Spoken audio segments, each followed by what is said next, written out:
Nous sommes le 1er décembre, c'est la toute première édition du grand débat de ce mois de décembre, mais c'est aussi l'occasion pour moi et pour toute l'équipe du grand débat de souhaiter à tous les téléspectateurs, les followers, mais aussi ceux-là qui sont au-delà de nos frontières, une bonne fête de fin d'année. C'est bientôt le nouvel an et c'est déjà les fêtes de Noël.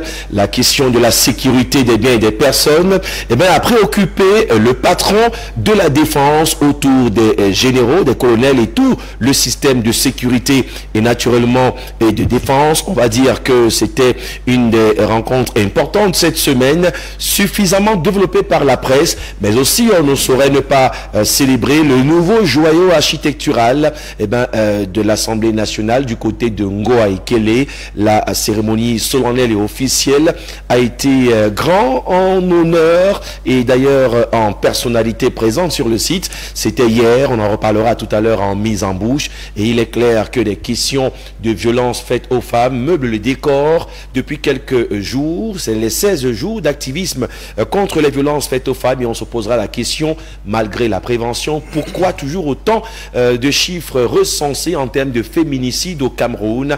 Et à côté, les Camerounais, en tout cas ceux qui sont concernés par la déclaration des biens au niveau des impôts, se posent la question. On va essayer ce matin d'étayer la lanterne des téléspectateurs, commerçants ou particuliers, sur la question des impôts. Donc le délai, c'est aujourd'hui, puisque dès demain, les mesures répressives, s'il y en a, seront d'actualité. On en saura davantage. Mais pour le reste des sujets phares de cette semaine, allons, comme de coutume, voir ce que nous réserve Clara de Maraps. C'est sa belle voix qui nous fait la rétrospective de la semaine des sujets débattus sur les plateaux de Cam10 Télévision, que ce soit C'est l'heure de lundi à vendredi ou encore la revue de presse commentée par des présentateurs. On refait la presse sur Cam10 Télévision. Mesdames et messieurs, bonjour, bienvenue. Installez-vous confortablement au grand débat. Voici la rétro. Merci de rester fidèle au grand débat sur Cam10 Télévision, la républicaine. Bonjour Aimé Moukoko et bonjour à tous les panélistes de ce dimanche matin. Ouvrons la revue de presse des unes des journaux avec le quotidien Cameroun Tribune. Élection à l'Union africaine, le journal nous a appris cette semaine que Djibouti sollicite Yaoundé. Le journal a précisé à ce sujet que le président de la République, son Excellence Paul Biya, a reçu cette semaine Mohamed Abdoukader Moussa, ministre djiboutien de l'Environnement et du Développement durable. L'envoyé spécial du président Ismaël Omar et allait présenter la candidature de son pays pour le poste de président de la Commission et souhaite le suffrage du Cameroun.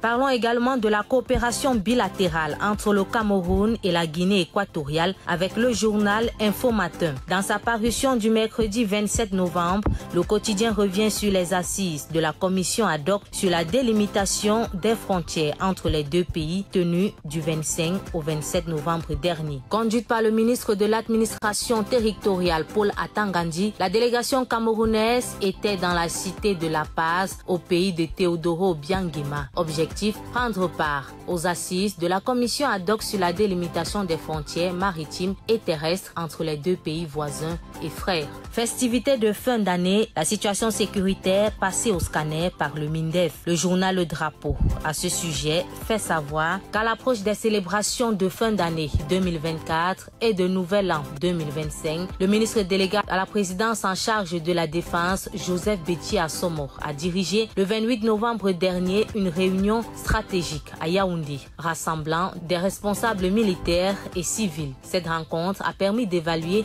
les défis sécuritaires dans les régions en crise. Du côté du Parlement, cette semaine, 4 projets de loi ont été adoptés par l'Assemblée nationale d'après le journal Écho du Parlement. Le projet relatif à la protection des données à caractère personnel au Cameroun, la loi de règlement de la République du Cameroun pour l'exercice 2023, le projet de loi portant fiscalité locale et celui portant organisation du système d'enregistrement des faits d'état civil au Cameroun.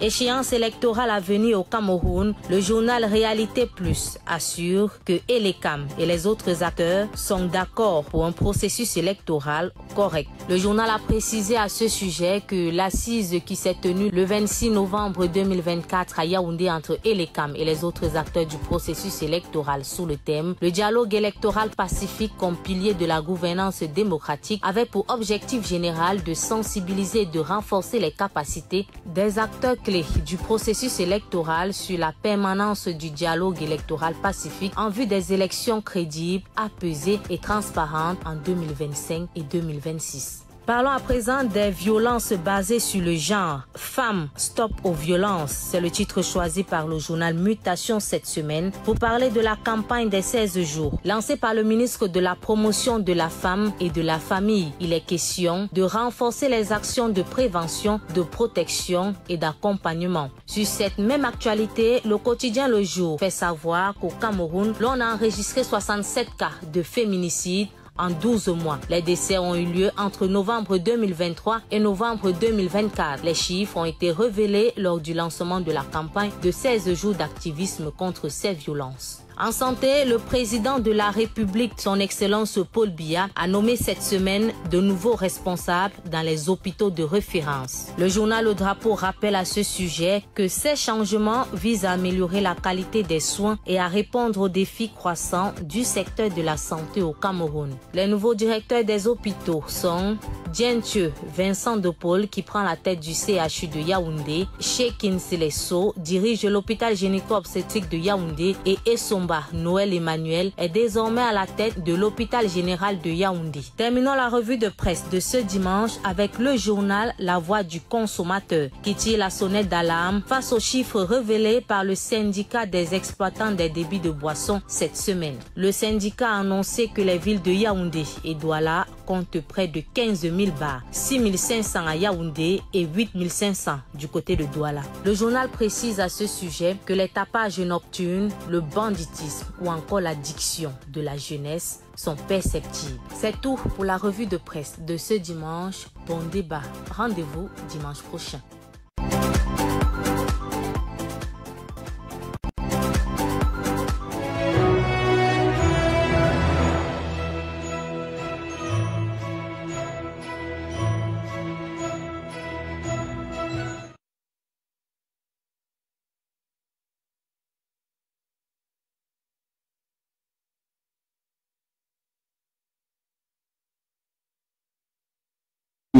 La table de Camdis dans les différentes émissions, mais aussi dans les éditions d'information de journaux télévisés. Rappelons que la supervision de ce programme est celle, comme d'habitude, du directeur général Tabi Clarkson. D'ailleurs, on était content de le voir hier dans le même exercice du débat républicain en anglais, de Republican Debate. C'est tous les samedis, pendant que le grand débat le dimanche, c'est la messe du dimanche. Déjà sur le plateau du grand débat Camdis Télévision, nous allons introduire le panel dans un instant, mais rappelez que toute l'équipe de production est bien corsée ce jour encore, de la diffusion à la prise de vue sur le plateau de Camdis. On va saluer l'équipe qui nous accompagne ce dimanche, jour de lutte internationale contre le VIH-Sida. On n'a pas perdu de vue que le 1er décembre, la communauté camerounaise et celle du monde avec, reviennent sur les différentes méthodes et l'investissement contre cette pandémie, cette maladie qui malheureusement jusqu'ici alarme des foyers. On aura l'occasion dans la semaine de revenir sur les différents champs de bataille et même le comité mis en place carrément par le ministère de la Santé publique dans cette lutte. Sur le plateau, d'autres combats seront débattus, naturellement, la question des violences liées au genre, et pas que les femmes. Mais une dame va nous retrouver tout à l'heure. Je pense qu'elle est en train de courir pour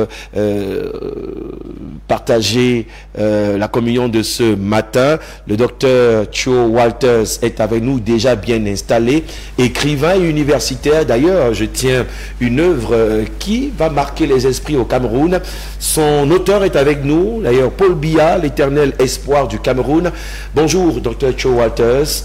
Il a fallu du temps, mais finalement, on annonce les couleurs de cette œuvre bientôt dédicacée.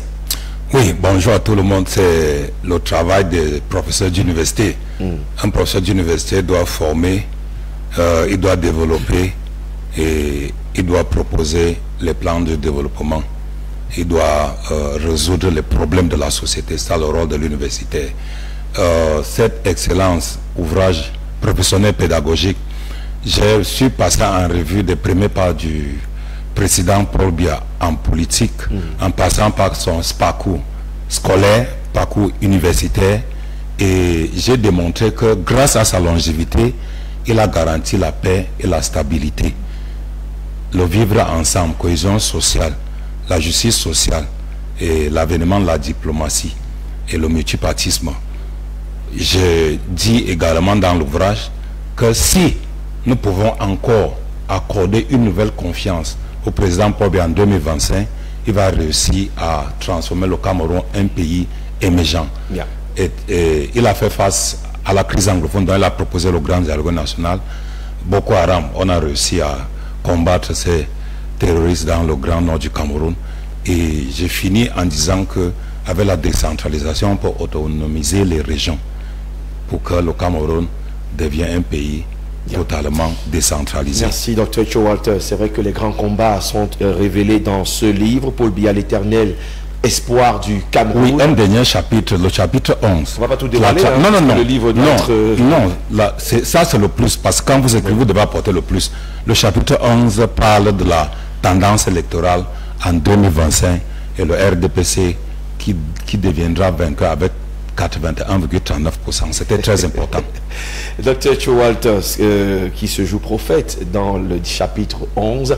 En tout cas, on va souhaiter que Kamdi soit invité lors de la dédicace de ce bouquin. Ça va faire quand même plusieurs mois que vous attendez. Le chef d'État est de retour. Donc, on croise les doigts. Après, on va saluer nos populations du côté de l'extrême nord. La lutte contre Boko Haram n'est pas encore éradiquée. Encore qu'il y a eu des morts cette semaine.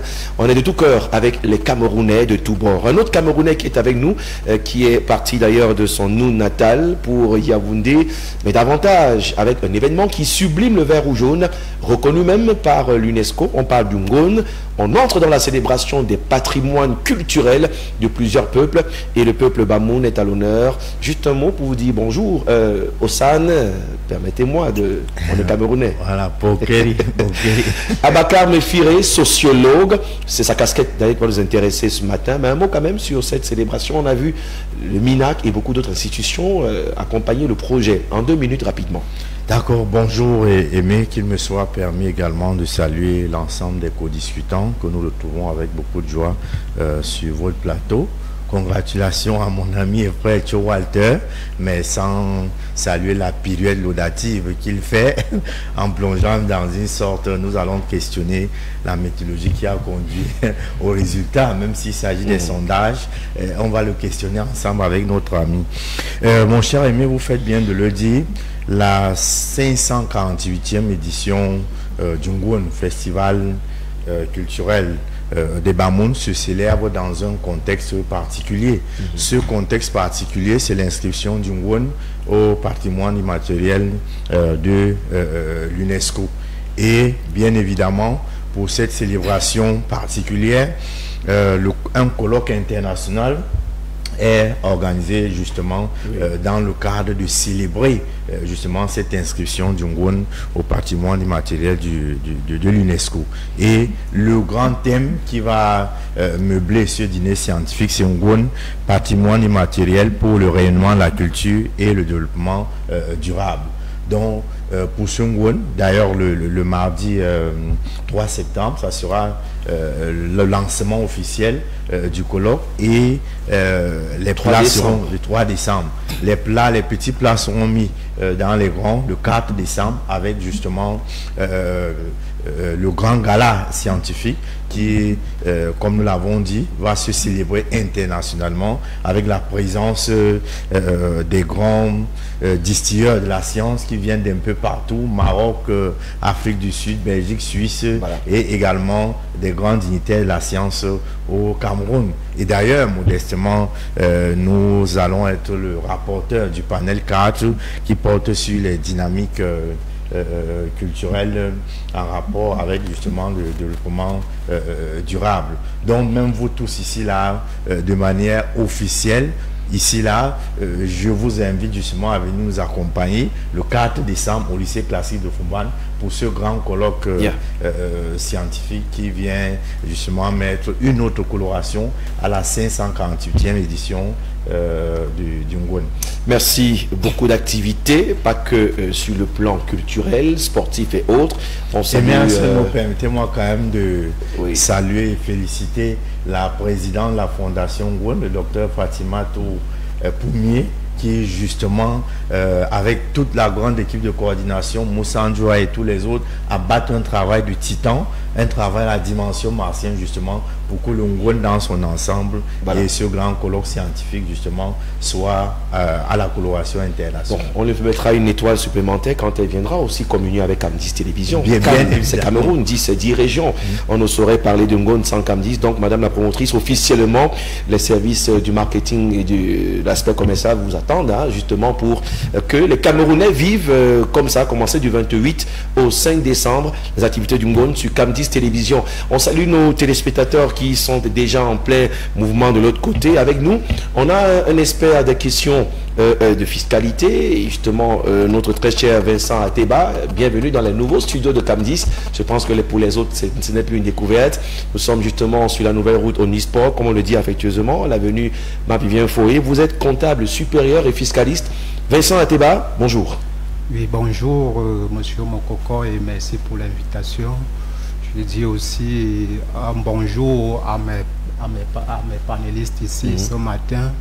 Un bonjour aussi à l'endroit de toute l'équipe technique qui nous accompagne ce matin. Et enfin, un dernier bonjour et mes félicitations aux promoteurs de Cam10 TV. Parce que ça aussi, il faut le mentionner que sur la scène médiatique, que Cam10 TV se déploie de façon très positivement. Donc, c'est raison pour laquelle nous tenons vraiment à remercier le promoteur et bien évidemment, merci une fois de plus pour votre invitation ce matin. Merci davantage. Les Camerounais s'inquiètent et peut-être vous aurez les réponses à leurs questions sur la déclaration des impôts, même pour les particuliers à partir de 18 ans. On en saura davantage en deuxième partie. Le RDPC porte bien son représentant ce matin encore. C'est un habitué des plateaux. Plusieurs casquettes. Je m'en tiendrai à celle de la communication pour le Rassemblement démocratique du peuple camerounais. Benoît Feuilleux est avec nous. Bonjour et bienvenue chez vous à Cam10 Télévision, comme d'habitude. Bonjour Aimé Mbokoko, bonjour aux nombreux téléspectateurs, bonjour à votre riche panel. Et mon ami Méféré, je voudrais lui dire que nous accueillons favorablement son invitation. Je pense qu'il va penser aux commodités aussitôt. Il n'y a pas de problème. Le nous est très accueillant et hospitalier. Oui. Il y a tout, hein, il y a tout. Alors, merci. Brève introduction, tant mieux. On va justement, le temps que maître Chinda Dakam Naomi, avocate, nous retrouve ici, et ben nous allons, après la transition, aborder le premier commentaire, c'est la mise en bouche liée à l'inauguration du nouvel immeuble de l'Assemblée nationale. À tout de suite.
rassurez-vous, vous êtes aussi des invités autour de la table du grand débat sur la page Facebook de CAM10.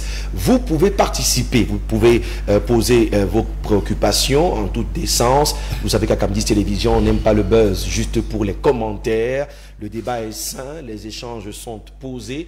Donc, bienvenue à nos followers qui participent au grand débat ce dimanche. Si vous êtes devant le téléviseur, eh ben, le bouquet Canal+, gardez la télécommande pour le 321. 321, c'est pour nous retrouver sur le bouquet Canal+. Sur Créolink, c'est le 41. Vous pouvez aussi nous avoir sur TV+, Free Africa, bref, sur les réseaux des câbles opérateurs. Vous êtes les bienvenus. Avec nous ce matin, elle nous a retrouvé Maître Chinda Dakam Naomi, le temps pour elle de bien s'accommoder dans ce studio qu'elle découvre aussi de façon très intéressante. Benoît Fedieu, l'actualité de ce samedi 30 novembre était tout à fait particulière. 4 années depuis novembre 2019, après le malheureux incendie de l'hémicycle de Ngouaïkele, eh ben, le bâtiment flambant neuf est debout, une image qui parle pour le Cameroun via ses infrastructures. Oui, nous avons vécu une cérémonie en point de solennité. Et hier, c'était donc l'inauguration du somptueux bâtiment de l'Assemblée nationale. Et ça, c'est le fruit de la coopération chino-camerounaise que nous tenons une fois encore à saluer et à dire aux Camerounais.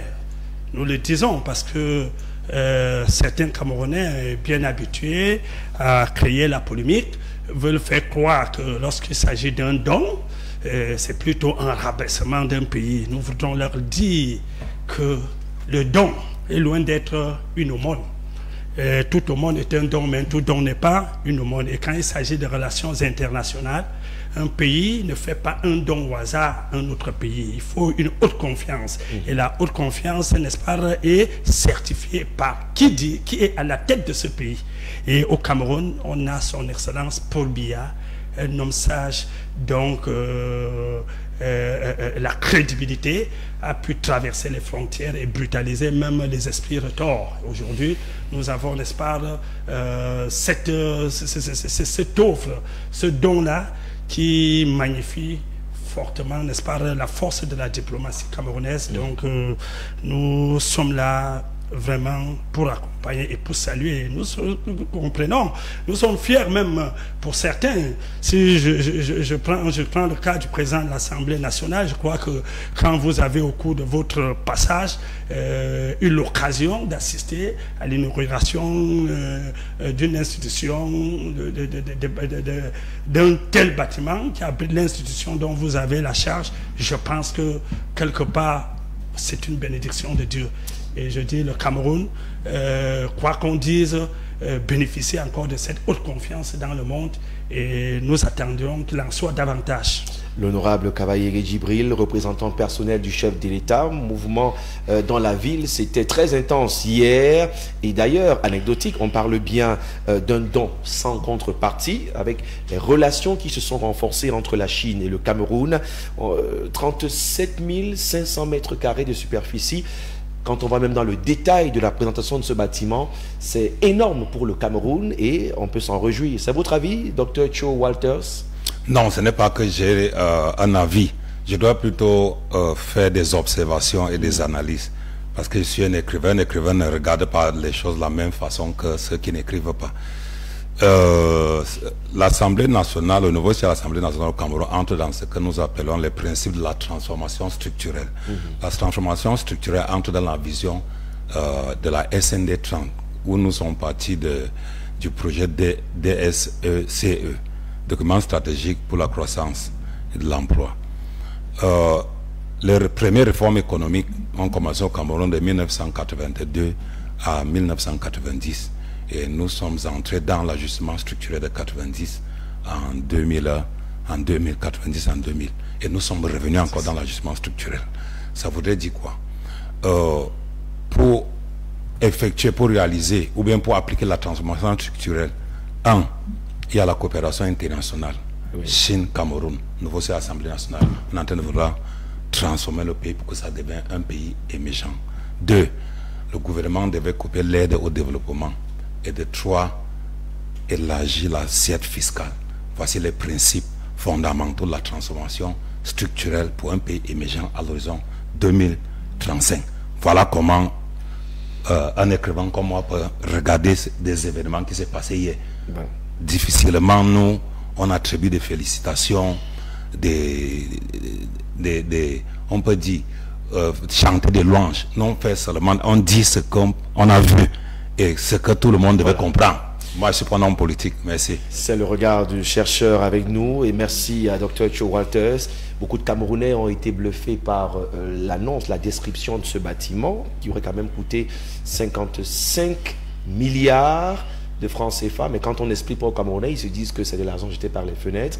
Pourtant, l'hémicycle de Waikele, le tout neuf, avec l'ancien transformé en musée, rappelle que même si le Cameroun a encore beaucoup à faire pour l'éclat de son statut international, c'est déjà un pas de plus. Oui, mon cher ami, moi aussi, dans mes 4 minutes et demie, permettez-moi de faire la double, 3 minutes, hein, double analyse sociologique juste un commentaire qui est faux. Vous savez, l'analyse sociologique se fait toujours à 2 niveaux. Le premier niveau, qui est officiel, laisse voir ce que tout le monde, monsieur tout le monde, l'imagerie populaire peut voir, ce que tout le monde peut entendre et dire. Mais la deuxième analyse, c'est le palier officieux. C'est à ce niveau que le sociologue va lire ce que tout le monde ne peut pas voir et dire. Au premier niveau, l'analyse officielle, c'est que oui, nous pouvons questionner ce qu'on peut appeler la coopération sud-sud entre le Cameroun et la Chine. Et on peut dire officiellement que oui, en voyant le joyau architectural que vient d'offrir la Chine, on peut dire que la coopération sino-camerounaise en comparaison par exemple avec celle française est visible lorsqu'on voit il y a des éléments matériels comme ce nouveau Parlement. On peut donc avoir l'impression que la Chine est meilleure, que c'est bien, parce que ses réalisations sont effectives et palpables. Mais au niveau officieux, justement, qui est la vraie analyse sociologique, on peut observer que, justement, en réalité, il n'y a pas de bons colons. C'est le professeur Hubert Monondiana, paix à son âme, qui nous enseignait que la colonisation n'est jamais terminée. Elle change simplement de visage. Même ce qu'on appelle pompeusement aujourd'hui la mondialisation, disait le professeur, c'est le nouveau visage de la colonisation. Elle prend d'autres formes et justement ce qu'on appelle aujourd'hui la coopération, même ces sino-camerounais, ce sont des nouvelles armes de repénétration idéologique justement de l'Afrique et comme on parle du Cameroun. Donc cette réalisation, d'ailleurs, je vais bien enfler la polémique. Vous avez suivi le digne représentant du RTBC le dit.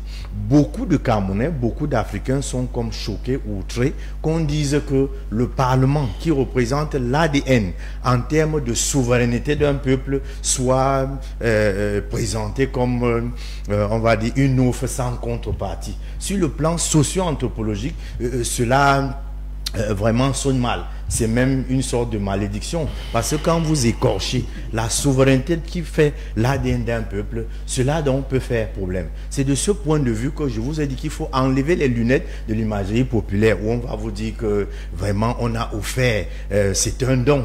Vraiment, le don, d'un point de vue socio-anthropologique, généralement, il y a des dons qu'on ne peut pas accepter. Parce que dans la socioculture africaine, justement, la dignité est un élément qui n'a pas de prix. Lorsqu'on peut toucher à votre dignité, vraiment, quel que soit ce que vous vivez, les problèmes que vous pouvez avoir, la dignité est la seule chose au monde qui n'a aucun prix.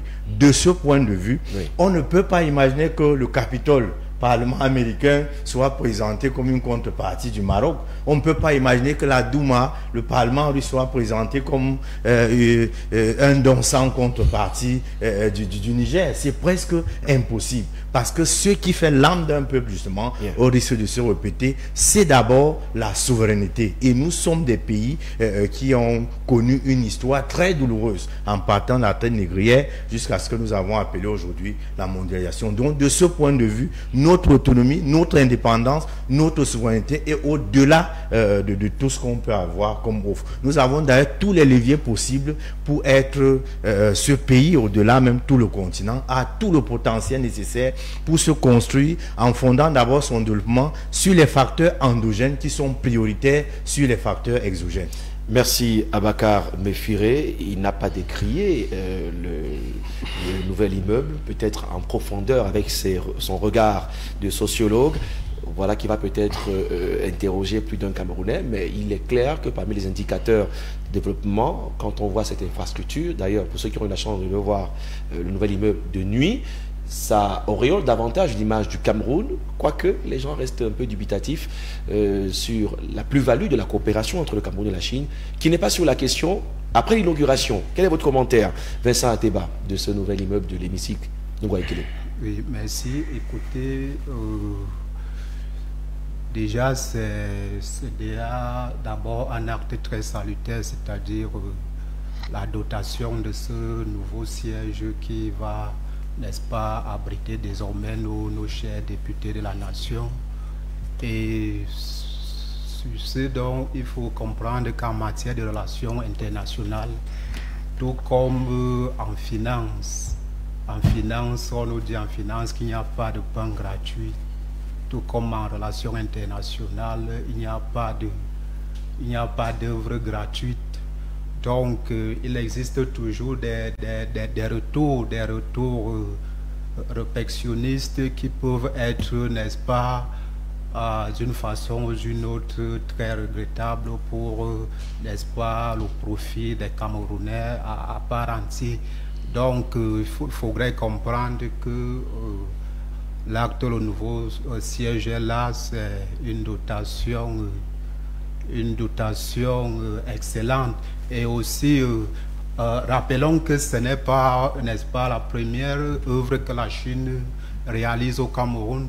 Il faut, n'est-ce pas, noter que la Chine a réalisé autant d'œuvres, comme par exemple la construction du palais de sport que nous avions à Awada. C'est la Chine qui a également, n'est-ce pas, réalisé cette œuvre-là, et que du point de vue personnel, oui. Du point de vue personnel, pour moi, si la coopération sino-camerounaise était, n'est-ce pas, opérationnelle depuis la nuit des temps, je crois que le Cameroun aujourd'hui ce serait déjà quand même à un état plus dimensionnel. Donc pour moi, je salue également cette œuvre-là. Merci Vincent Ateba, prise de parole concise et précise, ça nous plaît bien. On va terminer par la plus importante, hein, c'est la seule dame sur le plateau. Elle nous a retrouvé Maître Tchinda Dakam. On s'est déjà excusé de votre retard auprès des téléspectateurs. C'est la première fois à Cam10. Vous êtes avocate, mais aussi camerounaise, donc à cœur de l'actualité nationale. Vous avez vu les images et les commentaires sur la toile. Qu'est-ce que ça vous inspire, l'inauguration de ce siège qui a quand même employé près de 400 Camerounais à l'œuvre et près de 65 techniciens. Bonjour et bienvenue sur Cam10 Télévision. Bonjour à tous. Je m'excuse encore du retard. Voilà. Bon, en ce qui concerne de cette nouvelle inauguration, je dirais que c'est déjà un grand pas vers le développement dans notre pays, le Cameroun. J'aimerais déjà solliciter ou bien féliciter ce grand pas qu'a fait le gouvernement camerounais, c'est-à-dire avec le partenariat entre la Chine et le Cameroun. Je pense que c'est déjà une très grosse opportunité pour le Cameroun déjà d'entrer dans d'autres partenariats publics et même privés avec d'autres pays.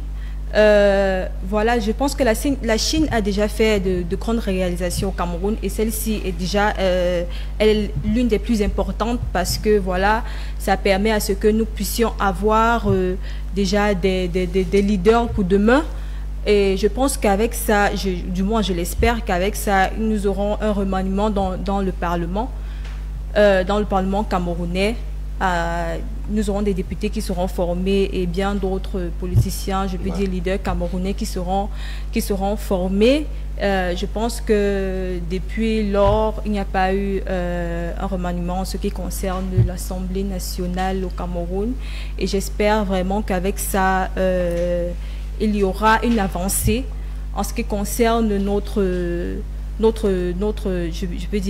gouvernement, notre politique dans le pays, et surtout qui serait vraiment important et judicieux de réviser notre constitution, d'émettre même de nouvelles lois qui permettent à ce que ces jeunes-là puissent prendre part également du moins dans l'avancement de notre pays. Voilà. Parce qu'il y ait des lois qui soient votées par le Parlement et qui soient été mises, afin que ces jeunes leaders-là puissent intégrer également le gouvernement et qu'ils puissent avoir de nouveaux leaders dans notre pays. Donc voilà, je pense que c'est un projet à louer, vraiment. Et malgré le fait que voilà, nous avons ce partenariat avec la Chine, vous savez que c'est pas gratuit. Nous savons très bien que c'est pas gratuit. La Chine exploite beaucoup nos ressources naturelles. Nous espérons vraiment que il y aura un changement en ce qui concerne. Nous pourrons avoir une autonomie sur nos ressources naturelles, afin que malgré qu'il y ait ce partenariat-là, nous pourrons avoir un libre accès aux ressources, d'exploiter, d'exporter, et que la vente qui sera faite entre le Cameroun et la Chine sera considérable. Voilà.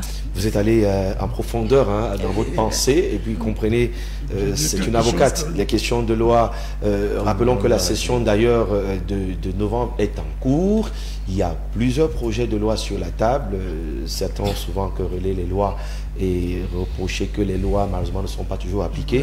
Mais c'est vraiment le dernier commentaire, c'était prévu 3 minutes chacun. Non, je vais prendre en 1 minute, et puis on passe à la prochaine thématique. Je vais prendre 1 minute juste pour 60 secondes. Oui, pour rejeter d'une part l'analyse, non pas l'analyse entièrement, un pan de l'analyse du sociologue qui pense que nous faire un don d'une infrastructure, c'est perdre notre souveraineté. Je crois qu'il n'y a aucun pays qui vit en autarcie. Je ne voudrais pas freiner les envolées des Camerounais dont le penchant critique est quasi pathologique, mais je voudrais quand même dire qu'à un moment donné, il faut que nous sachions garder notre place. Qu'on ne se le mente pas, la Chine, c'est la 2e puissance économique mondiale, avec pratiquement près de 24 milliards de PIB, avec une croissance de 3%. C'est un géant du monde. Donc nous n'allons pas venir, nous, petits Cameroun, et commencer, n'est-ce pas, à gonfler, je préfère utiliser ce terme trivial, commencer à gonfler nos épaules comme si on avait la même taille. Non. Même ces grandes nations dont nous avons l'habitude de lorgner ont eu des dons venant d'autres nations. Donc ça n'enlève en rien notre souveraineté. C'est l'immeuble de l'Assemblée nationale, comme hier, c'était le palais de congrès, comme c'était le palais de sport, comme ce sont des routes, comme ça peut être. Oui, je peux être même d'accord avec ceux qui pensent qu'il n'y a jamais, n'est-ce pas, un don gratuit, aussi bien que dans la vie, il n'y a rien de gratuit. Parce que tout à l'heure ici, le sociologue nous a invités à une cérémonie. Première chose, je lui ai rappelé de penser aux commodités. Alors, je voudrais vous rassurer que le palais du peuple en Chine, pour aucune raison, ne peut vous présenter le palais du peuple comme une offre sans contrepartie. C'est impossible. En réalité, le vrai penchant pathologique, c'est la laudation qui consiste à vouloir imposer la pensée unique, qui est d'ailleurs morte et enterrée, pour, c'est pas moi, tout. C'est dans tout le monde entier. C'est la critique d'ailleurs qui fait avancer. Et vous l'avez dit, pour la modeste casquette que nous avons ce matin, l'analyse critique, c'est ça, justement, la sociologie. Quand il reste 1%, pour que ça soit parfait, excellent. Bien. Le sociologue s'intéresse au 1%. Ça nous rassure, parce qu'on avait pensé qu'il battait en brèche cette avancée. D'ailleurs, le Cameroun n'est pas le premier pays qui bénéficie de telles infrastructures. C'est-on loué. À la fin, c'est la réussite paradoxale qu'on vit là. Tout le monde a ce pays, il n'y a pas de don gratuit. Alors, ça veut tout dire. 4 années pour réaliser cela, ça aussi s'est passé presque inaperçu. C'est carrément un challenge quand on voit que la coopération, quand elle veut, quand on peut, eh ben, ça peut accélérer. Pourquoi ne pas accélérer les autres grands chantiers structurels en cours? En tout cas, on tourne la page sur cette mise en bouche en saluant les efforts des uns et des autres, mais davantage en louant l'initiative et que ce soit réellement mis à profit.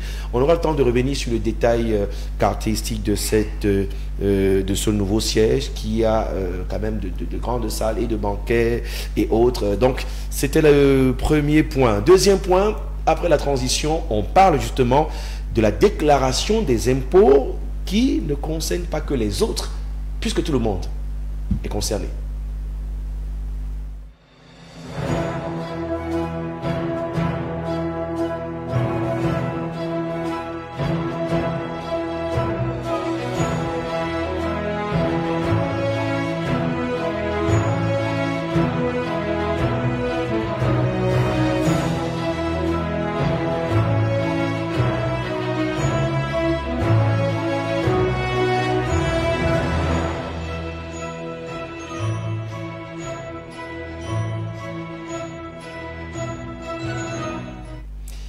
Le Cameroun, dans son arrière-pays, disons-le comme ça, regorge pas mal de Camerounais commerçants et pas que, qui sont soumis à la nouvelle approche et les délais pour la déclaration des impôts.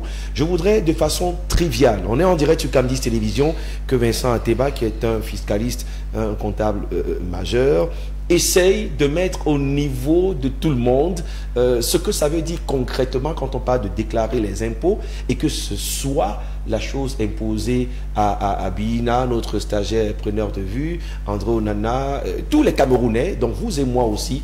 De quoi s'agit-il concrètement, même si on est presque au bout du délai qui a été repoussé plusieurs années après? Écoutez, merci. Je vais... Déjà pour planter le décor, rapidement. Oui, je vais prendre la parole ici sur deux dimensions. C'est-à-dire la première dimension qui est celle du professionnel que je suis et la seconde dimension qui est, n'est-ce pas, celle du Camerounais lambda, c'est-à-dire membre actif de la société civile. Alors, qu'est-ce qui se passe? La fiscalité, déjà l'aspect vocal du vocable fiscalité. La fiscalité, en fait, c'est une discipline qui crée généralement les impôts et taxes dans un pays au cours d'une période donnée. Et donc, au vu donc de cette définition, nous avons deux vocables majeurs, c'est-à-dire l'impôt, c'est-à-dire la taxe.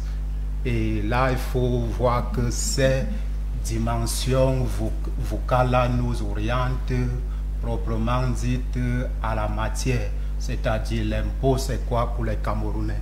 L'impôt, c'est un prélèvement forcé par voie d'autorité compétente en charge à titre définitif et sans contrepartie, dont l'objectif ou bien le but étant de renforcer ou bien d'accompagner les charges publiques de l'État. Donc pour les téléspectateurs, je vais vulgairement reprendre cette définition parce que c'est à partir de là que, comme je disais tantôt, que l'impôt c'est un prélèvement forcé par voie d'autorité, en charge compétente, donc à titre définitif et sans contrepartie, dont le but étant de renforcer les charges publiques de l'État. L'impôt est imposé, donc la bonne avance. Maintenant, par rapport aux taxes. Bon, maintenant, l'impôt, donc, la taxe qui est une assiette de taux DA mesurable que le contribuable est appelé à aller verser au sein de nos communautés fiscales, c'est-à-dire l'administration fiscale. Et donc, il faut comprendre que par rapport à ces aspects définitionnels-là, il y a aussi un autre pan qui est celui du regroupement des différentes catégories des impôts. C'est-à-dire la première catégorie qui est, n'est-ce pas, la catégorie de l'impôt sur le revenu. L'impôt sur le revenu, n'est-ce pas, c'est un impôt qui entre dans le premier pan de l'impôt au même titre que l'impôt sur les sociétés. Donc déjà, il faut voir que au niveau des taux plus élevés, ou bien des taux de maximité, il faut voir que l'IR, c'est-à-dire l'impôt sur les sociétés, est l'impôt qui a un taux plus élevé, tout comme l'IRPP. Vous comprenez un peu? Donc, nous allons revenir sur ces deux aspects-là, et qu'il y a une deuxième forme dimensionnelle des impôts, qui est l'impôt sur la dépense. Généralement, vous aviez souvent entendu parler de la TVA, des droits d'assises. Il y a une troisième forme de l'impôt, qui est l'impôt sur les activités qui comportent, n'est-ce pas, les patentes, les licences et autres. Il y a un impôt, une catégorisation de l'impôt sur le patrimoine. Vous entendez souvent parler de la taxe sur la fortune, de la taxe sur le patrimoine, et une dernière catégorisation des impôts qui est l'impôt au profit de toutes les autres collectivités territoriales décentralisées, où vous aviez souvent entendu parler des CAC, c'est-à-dire des centimes additionnels communaux. Et donc maintenant, qu'est-ce qui se passe donc par rapport à la nouveauté de l'impôt sur le revenu des personnes physiques, qui est, n'est-ce pas, d'actualité dans notre temps. On l'abrège IRPP, oui, pour ceux qui aiment les sigles. Oui, alors il faut comprendre que depuis la nuit des temps, c'est-à-dire en 2002, cet impôt existait déjà.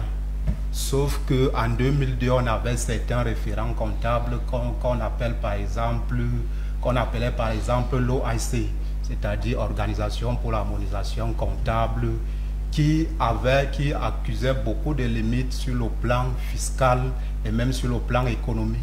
Donc ça faisait que cet impôt, pour le mettre en œuvre, on accusait beaucoup de lourdeur, c'est-à-dire beaucoup de difficultés. Ça a fait, le temps s'est écoulé, cet impôt, on a un peu perdu de vue par rapport à cet impôt. Et donc, 15 ans plus tard, avec l'arrivée de l'OADA 2 du 1er janvier 2017, l'OADA 2 donc, qui vient répondre, qui est un référentiel comptable, qui est un tout en fait. C'est-à-dire l'OADA 2 vient répondre non seulement sur le plan économique, l'OADA répond sur le plan du droit, l'OADA répond également sur le plan fiscal et même sur le plan même de l'audit et autres. Vous comprenez un peu? Ça fait donc que pour ce qui est donc de cet impôt, l'IRPP, qui avant des années 2004 concernait beaucoup plus les salariés ou bien les personnes qui travaillent dans des secteurs publics ou privés. Donc, et cet impôt était donc retenu à la source. Donc, ça se passait comment? Avant qu'on ne vous paye votre salaire, on retirait une quote-part de votre salaire pour retenir cet impôt à la source. Voilà. Et donc, depuis donc, la loi de finances de 2023, l'État est donc reparti prendre cet impôt pour le mettre sur la table à l'effet de l'eau généralisée, pour comprendre que cet impôt ne regarde plus seulement les travailleurs ou bien les pensionnés, mais également tout le monde actuellement. Parce que, bien évidemment, on va faire un deuxième tour de table, hein, si ça ne vous dérange pas, parce que vous êtes, disons, l'expert sur la question, mais vous chutez, on va revenir justement à... Oui, pour chuter, il faut comprendre, n'est-ce pas, en ce qui concerne les travailleurs, cet impôt ne s'applique pas au hasard, c'est-à-dire il faut avoir, n'est-ce pas, un salaire de base minimal de 62 000 francs. Ça veut dire que quoi? Si vous êtes peut-être situé, votre barème salarial est situé entre 62 000 francs et 2 millions, vous êtes assujetti au taux de 10% qu'on vous prélève chaque mois et que votre promoteur ira verser en fin d'année, parce que c'est un impôt annuel en fait. Voilà. L'impôt, l'IRPP. Et maintenant, si vous êtes situé dans une fourchette de 2 à 3 millions, vous êtes appelé à supporter un taux de 15%. Et si vous êtes situé à 3-5 millions, vous êtes appelé à supporter un taux de 25%. Et à plus de 5 millions de revenus, vous êtes appelé à supporter un taux de 35%. Donc vous voyez avec moi que ce n'est pas le hasard que l'État est parti reprendre cet impôt dans ces tiroirs, parce qu'il faudrait comprendre que c'est un impôt très porteur pour l'État, c'est un impôt qui sera très rentable pour l'État.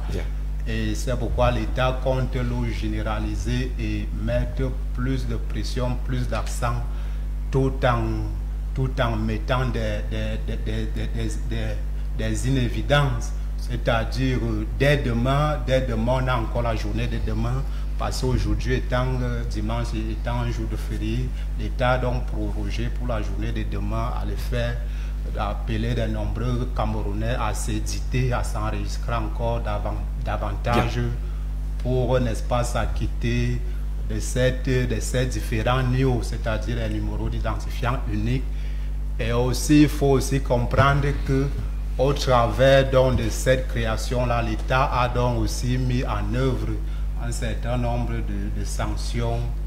Voilà, on aura l'occasion de revenir sur les sanctions.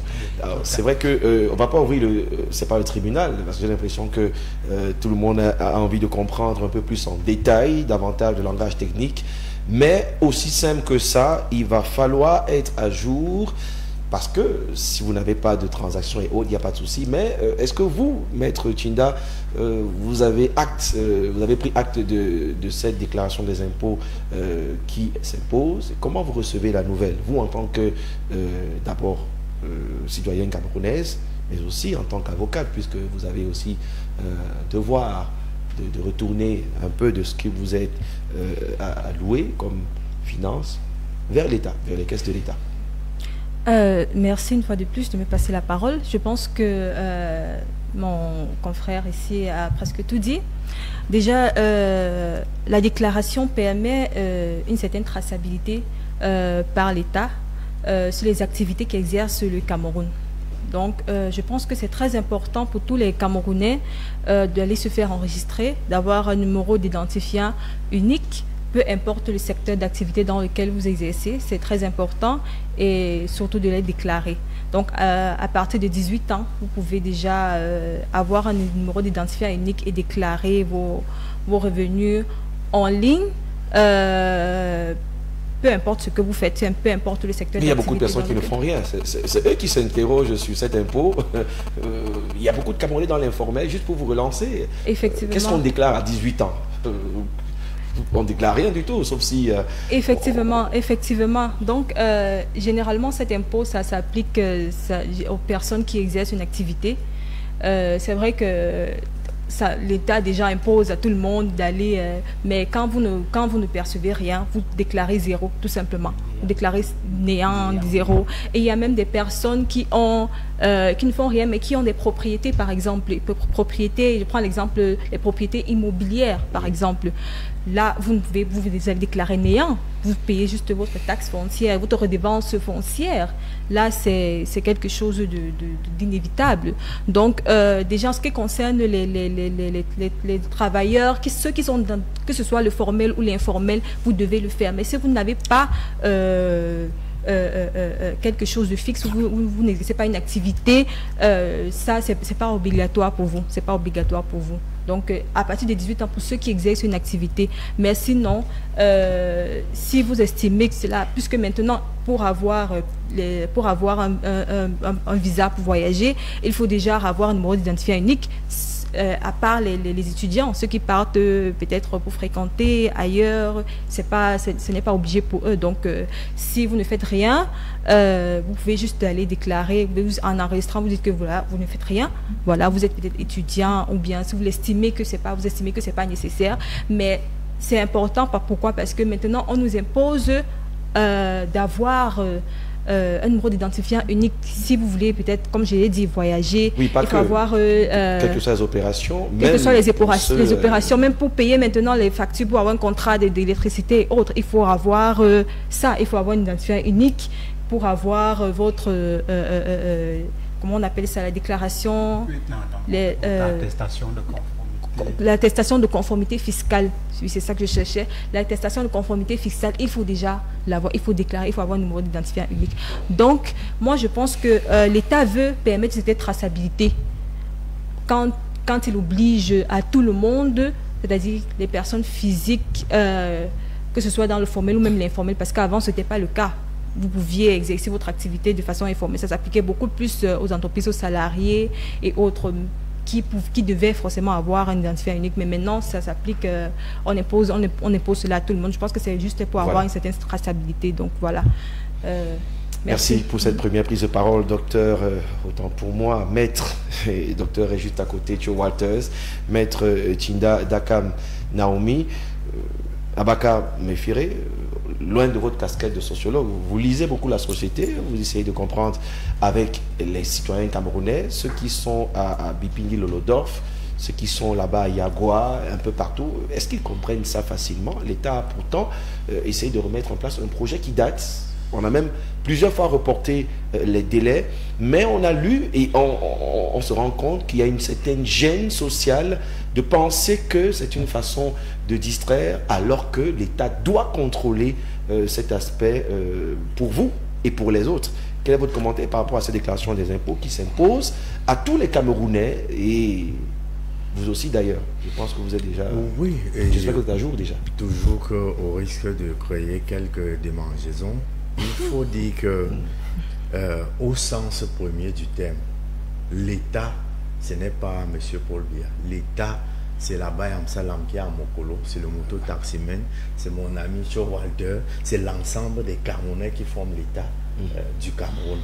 De ce point de vue, pour qu'un État soit debout, chaque citoyen, et comme on peut le dire comme au marché Mokolo, le citoyen ici est celui qui vit conformément aux règles de sa cité. En tant que tel, un bon citoyen est celui qui contribue de manière positive justement à la vie de son État. Donc, de ce point de vue, les impôts et les taxes ont tout leur sens. C'est l'une des premières formes pour chaque citoyen justement de contribuer pour le bâtissement justement de son État dont il en est une pièce maîtresse. À ce titre-là, on ne peut pas dire que les impôts ou les taxes sont un problème. Mais vous avez soulevé la question fondamentale, c'est celui de la sociabilité. Lorsqu'on est dans un contexte social, je voulais dire, ce qui bâtit l'harmonie et la cohésion, ce sont les normes, les valeurs et les sanctions. Et cela doit être justement bâti sur un socle, je voulais dire, équitable.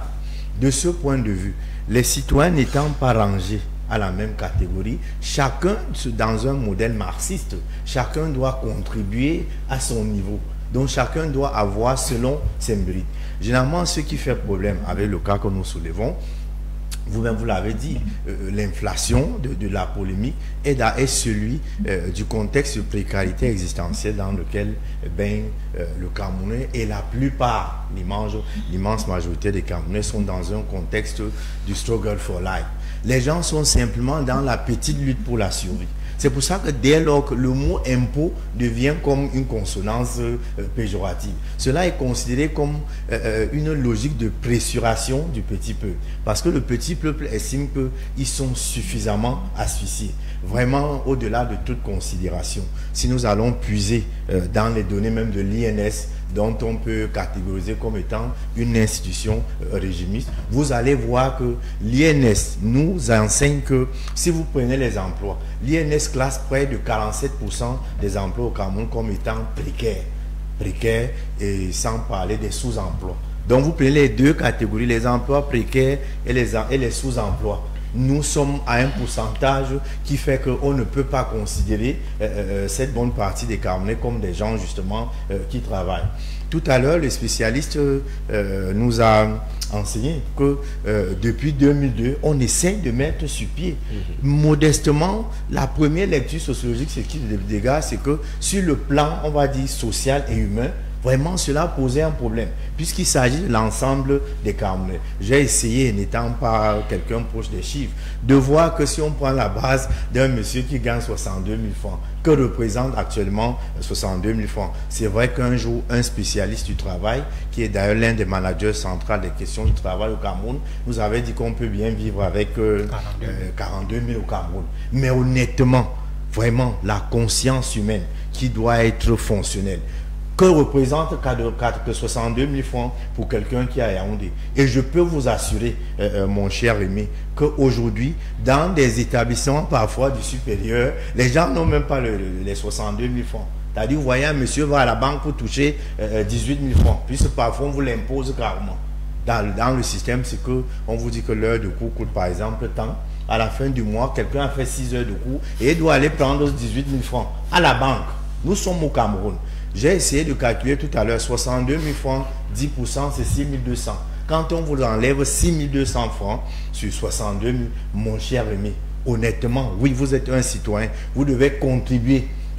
C'est même de l'ordre d'un impératif catégorique. C'est un devoir pour le citoyen de contribuer. Mais il faut une justice sociale qui permet justement d'avoir un peuple. Un peuple, c'est un socle uni qui est bâti par le sentiment de reconnaissance et d'acceptation. C'est à ce niveau que le problème se pose. Le sentiment d'acceptation et de reconnaissance est bafoué par les multiples injustices sociales qui fait qu'à la fin, on a l'impression qu'un petit bloc ne pense qu'à eux-mêmes. Ils ne se mettent pas à la place des plus petits, justement, pour essayer, justement, d'améliorer les choses. Donc, en un mot comme en mille, voilà. Cet impôt n'est pas un problème, mais la question du management central ou de la gouvernance fait que, comme pour tous les autres sujets, nous sommes dans un autre contexte de suspicion généralisée qui vient faire enfler la polémique. Merci Abakar Mefiré. Les Camerounais s'interrogent sur tout au même moment.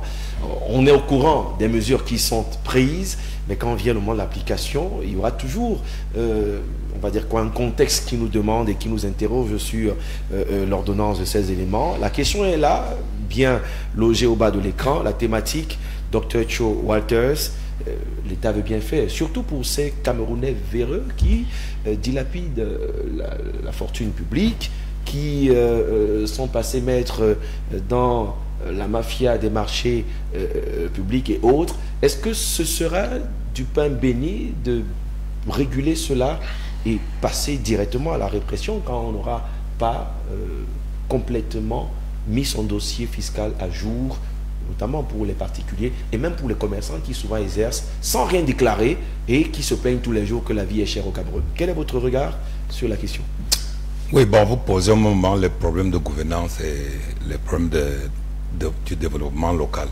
J'ai compris le gouvernement parce que ce n'est pas logique d'augmenter les taxes et les impôts dans un pays où le taux de chômage est à 70%, le taux de pauvreté est à plus de 38,95%, la croissance économique s'accroît à 0,9% chaque année. On n'a jamais atteint un taux de croissance à 2 chiffres, on est sous ajustement structurel, le processus de la décentralisation n'est pas encore accéléré. Bon, d'après tout ça, parce que des impôts marchent avec les subventions, ça c'est un principe fondamental. En fiscalité, moi j'ai enseigné la fiscalité des entreprises à soi parce que j'ai un doctorat en sciences économiques et de gestion. Quand vous êtes dans les sciences économiques, vous devez comprendre la fiscalité. Et ça c'est une matière qui est au niveau de en c'est quoi soit. Les subventions et les impôts sont de part. Si vous augmentez le deuxième doit baisser, soit les impôts augmentent, les subventions baisser, ou les subventions augmenter et les impôts en bas. C'est comme ça, c'est un principe.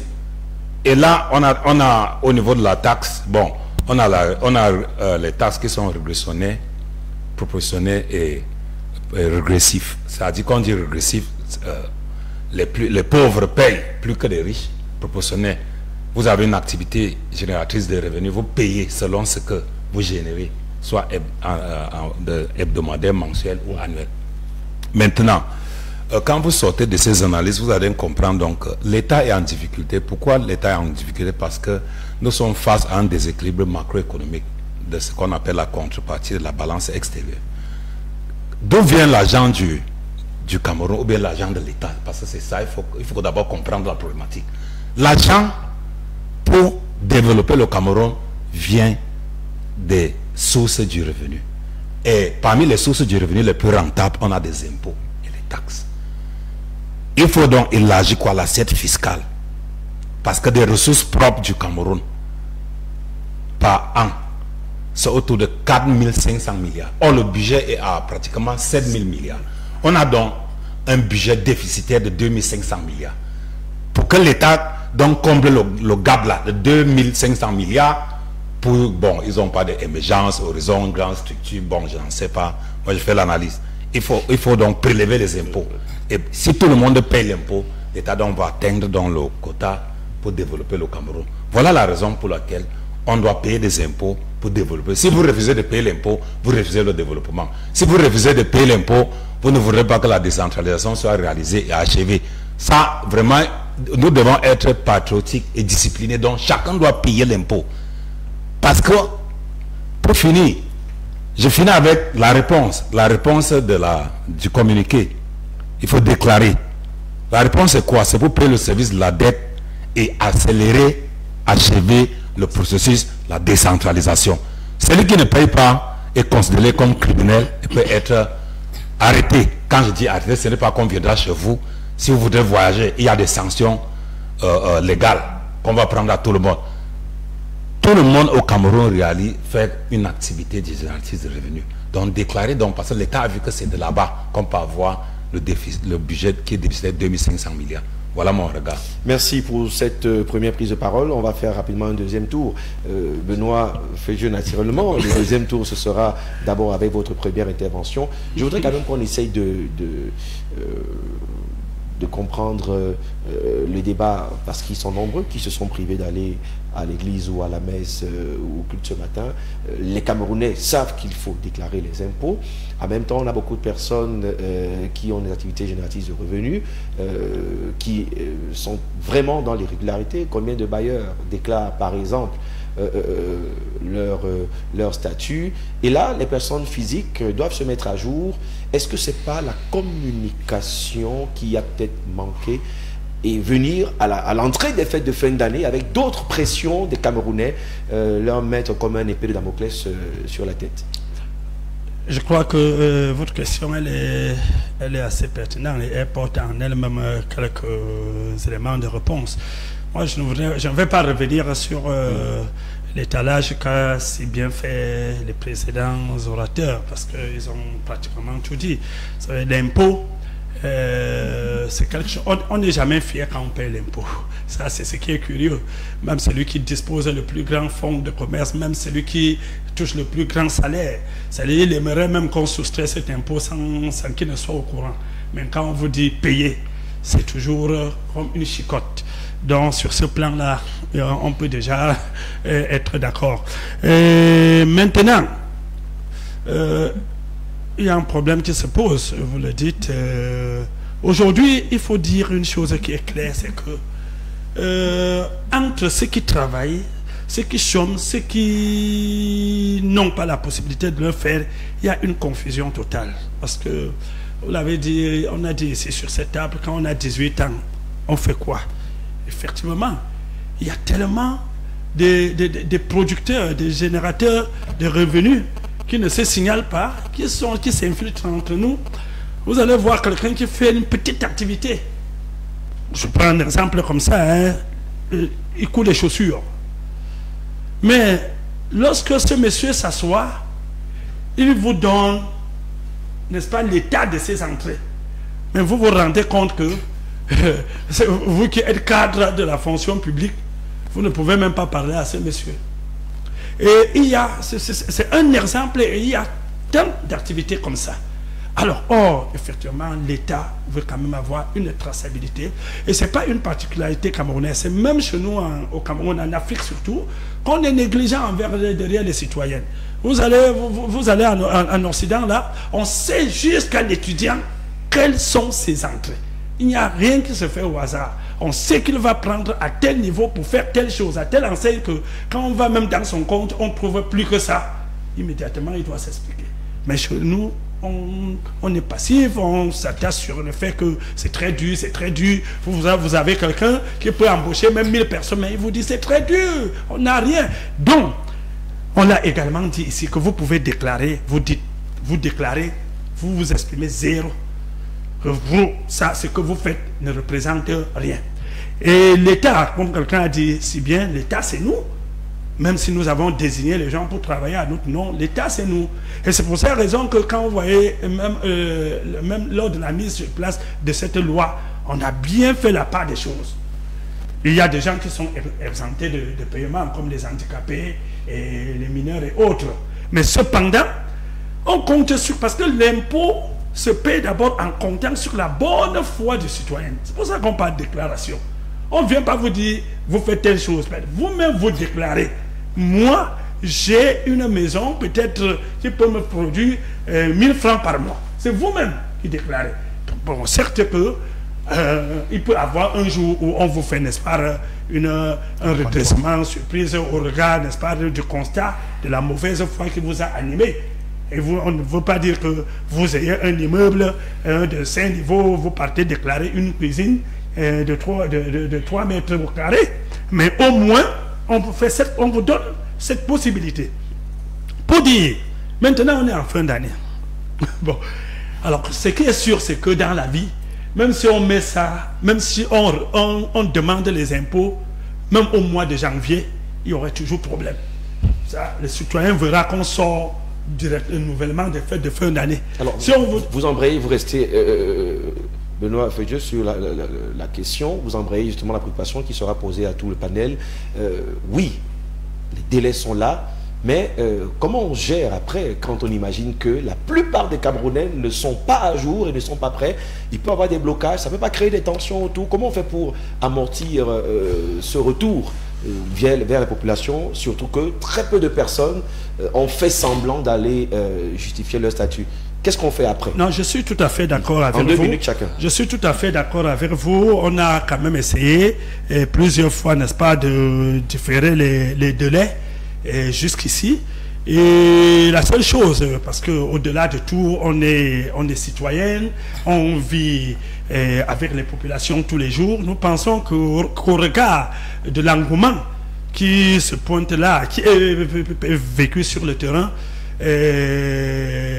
ceux qui sont chargés de le faire, nous pouvons nous retourner vers la direction générale des impôts et de voir, parce que si l'engouement persiste, parce qu'il faut le dire que il y a les déclarations par ligne, et je crois depuis pratiquement 3 jours, nous qui sommes vraiment proches de la population, je le disais, il se pose un problème de dérangement. Ce n'est pas vraiment évident que les gens puissent se déclarer par ligne. Je crois que si l'engouement continue, la direction générale des impôts va voir, même s'il faut élasticer pour 4, 5, 10 jours, l'objectif pour nous, c'est de collecter et permettre et élargir l'assiette fiscale. Ce n'est pas forcément que adopter une méthode répressive. Elle est bien parce qu'on finira par l'adopter pour contraindre certaines personnes. Mais au moment où il y a l'engouement, nous ne pouvons qu'interpeller la direction générale des impôts à pouvoir laisser d'abord faire tout pour essayer d'enrôler tout ce qui se présente, que de glisser se sèche avant qu'on passe à la phase répressive. Merci pour cette proposition. On vous renvoie la même préoccupation, maître Tchinda Dakam. Ça peut faire pas mal de procès sur la table, même si les Camerounais vont s'inscrire en faux sur ce qui doit être fait. Mais comment on gère pour après? On est en pleine période de fête de fin d'année.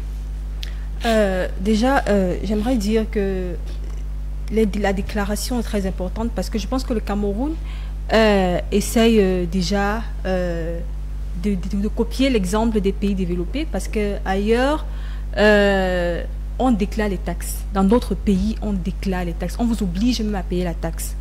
Mais je pense que c'est important pour les citoyens camerounais de savoir que quand on demande aux gens de déclarer la taxe, ce n'est pas, comme j'ai dit tout à l'heure, c'est qu'on veut savoir, on veut que tout un chacun dise que je fais ceci, je fais cela, pour qu'on puisse, au moins, s'il y a quelqu'un peut-être qui opère dans du faux, on puisse savoir que, ok, celui-ci fait ceci, on peut facilement tracer, comme j'ai dit.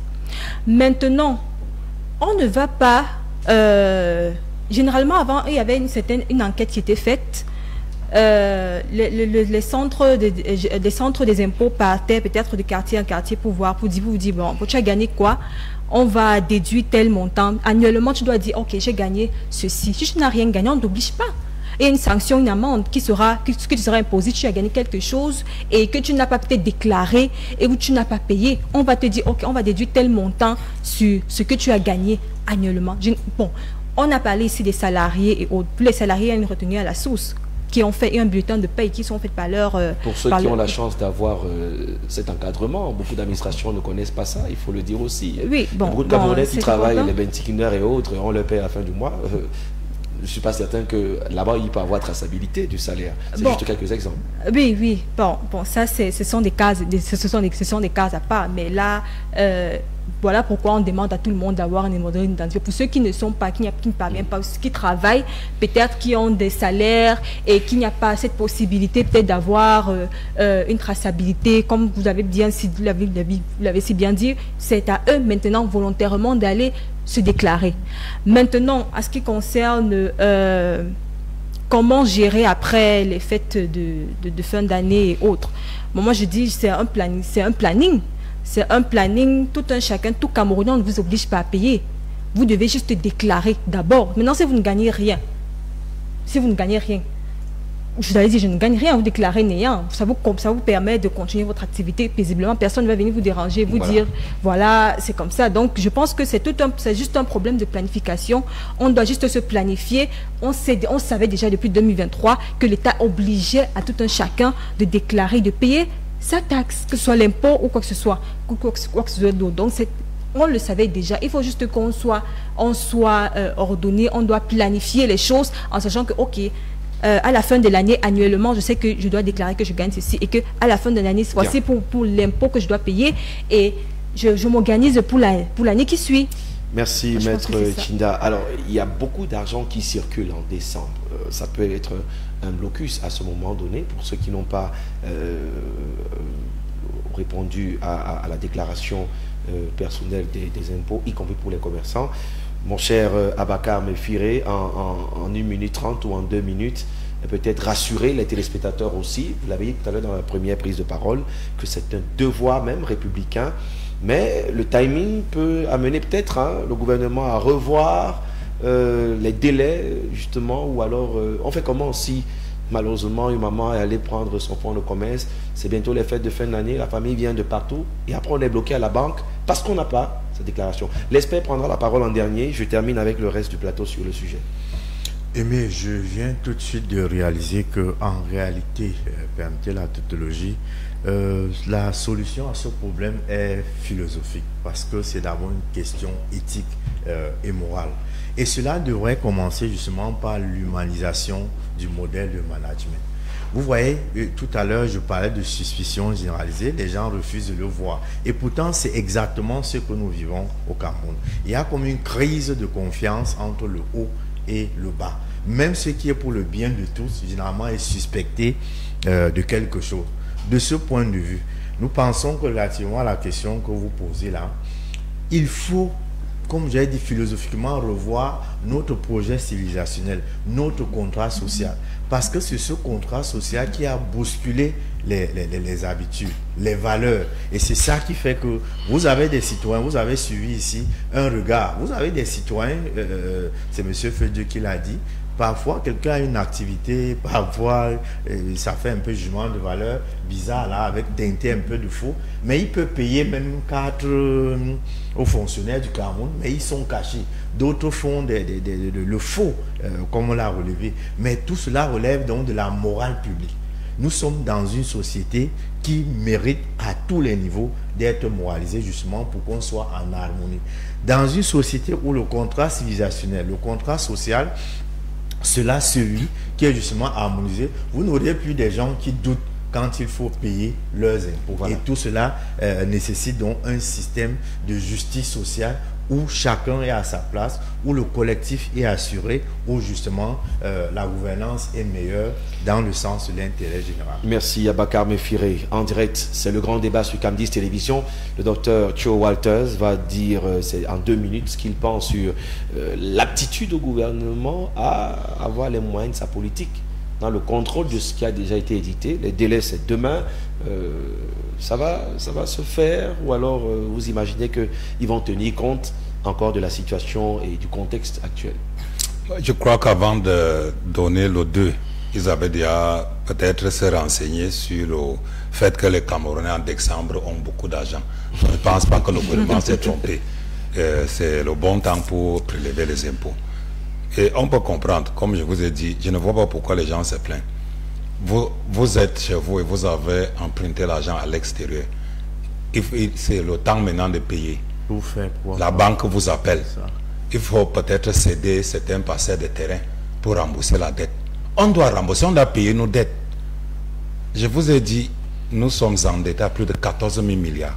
Donc, chers Camerounais et Camerounaises, lorsque vous dites que le gouvernement ou bien l'État demande trop, je ne sais pas si vous avez compris qu'on a beaucoup d'argent qu'on doit, soit à la Banque mondiale ou bien le service de la dette au FMI. Je ne comprends pas.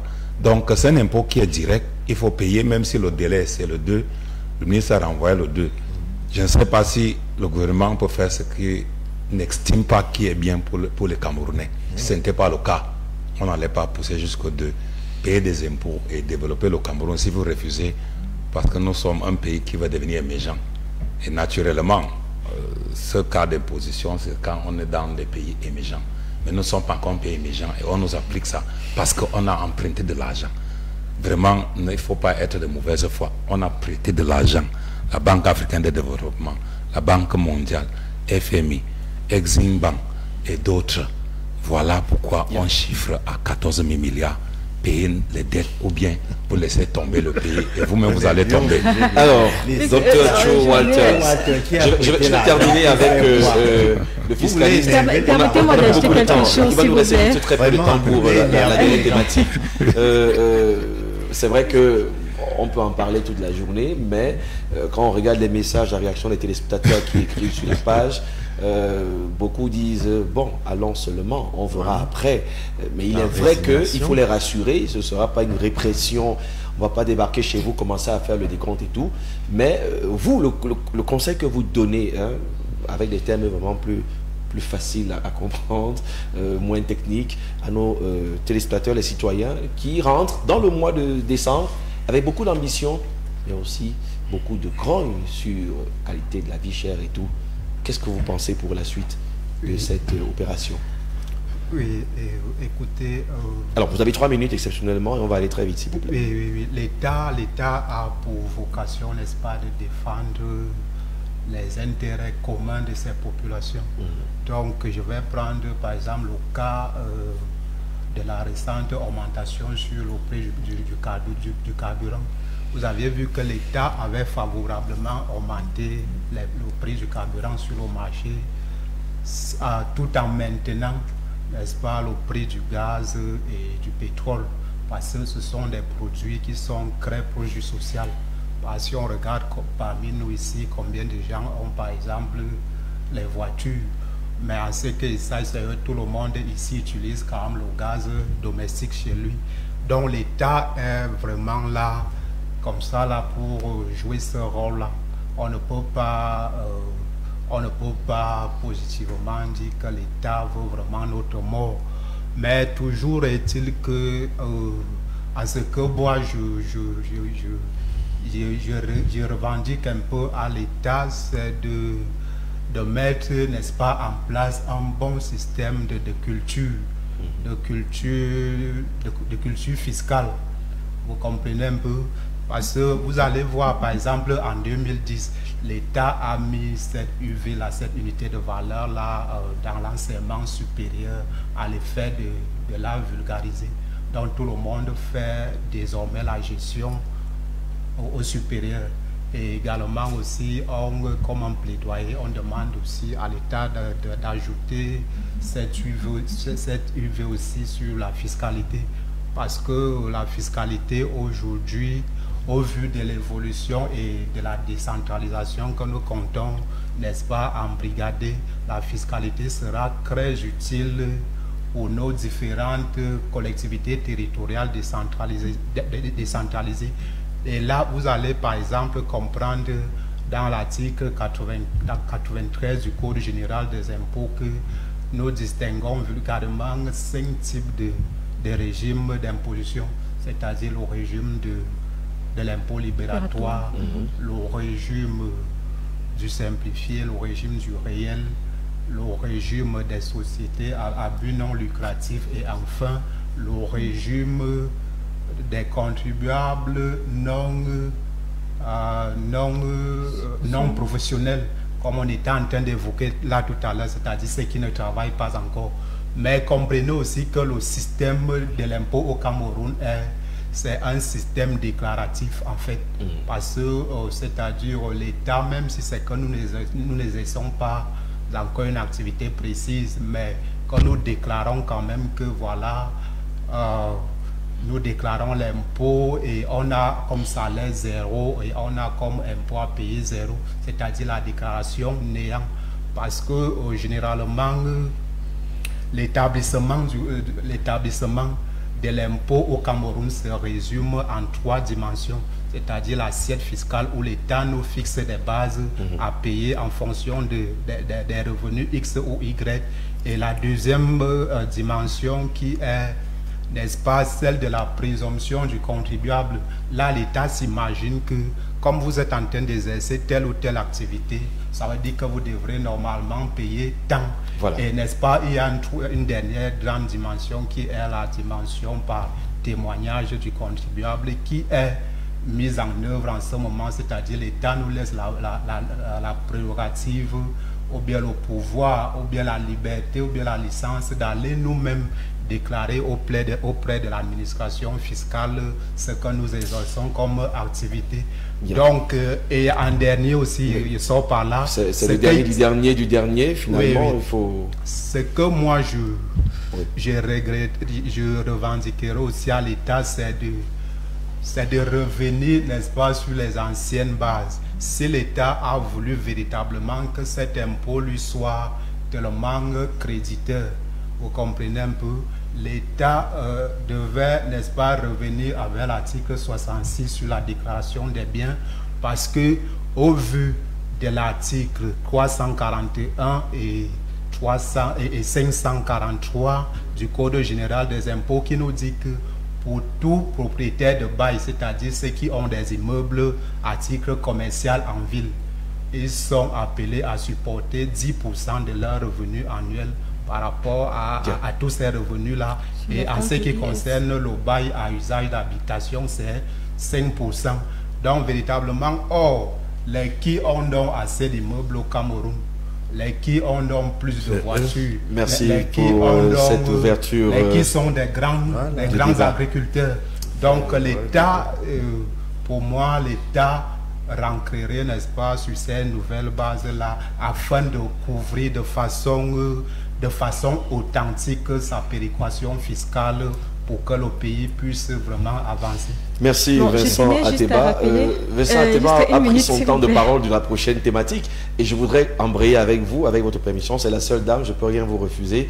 Mais il est important quand même que les questions de violence sur le genre soient abordées. Nous avons à peine 30 minutes encore et rassurez-vous, vous prendrez son temps de parole juste après la transition. Vous ne bougez pas, vous êtes toujours sur Cap 10 Télévision.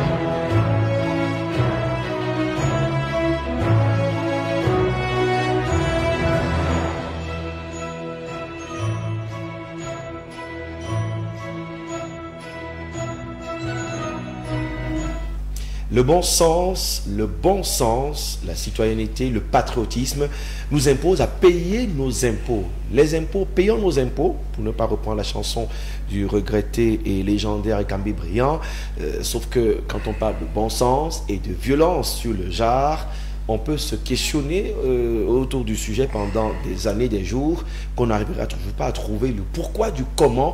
La violence n'arrête pas de monter en puissance. 64 cas de féminicide en un an seulement. Ça peut paraître banal, mais on a l'impression que la prévention manque peut-être d'efficacité ou encore, qu'est-ce qui cloche? J'ai avec moi, nous avons sur le plateau, elle est avocate, mais aussi engagée dans le combat des activistes pour les femmes. Maître Chinda, on a quand même du mal à comprendre que malgré tout ce qu'on fait, toutes ces campagnes, les femmes subissent. Je ne veux pas parler des hommes aujourd'hui parce que ce sont les hommes qui sont impliqués dans ces violences, mais parlons des femmes. Pourquoi ça ne marche pas comme on l'espérerait? D'accord. J'aimerais déjà dire que il y a, premièrement, il y a déjà des lois qui protègent, des conventions même qui sont ratifiées par le Cameroun international, qui protègent les droits, surtout des femmes victimes des violences basées sur le genre.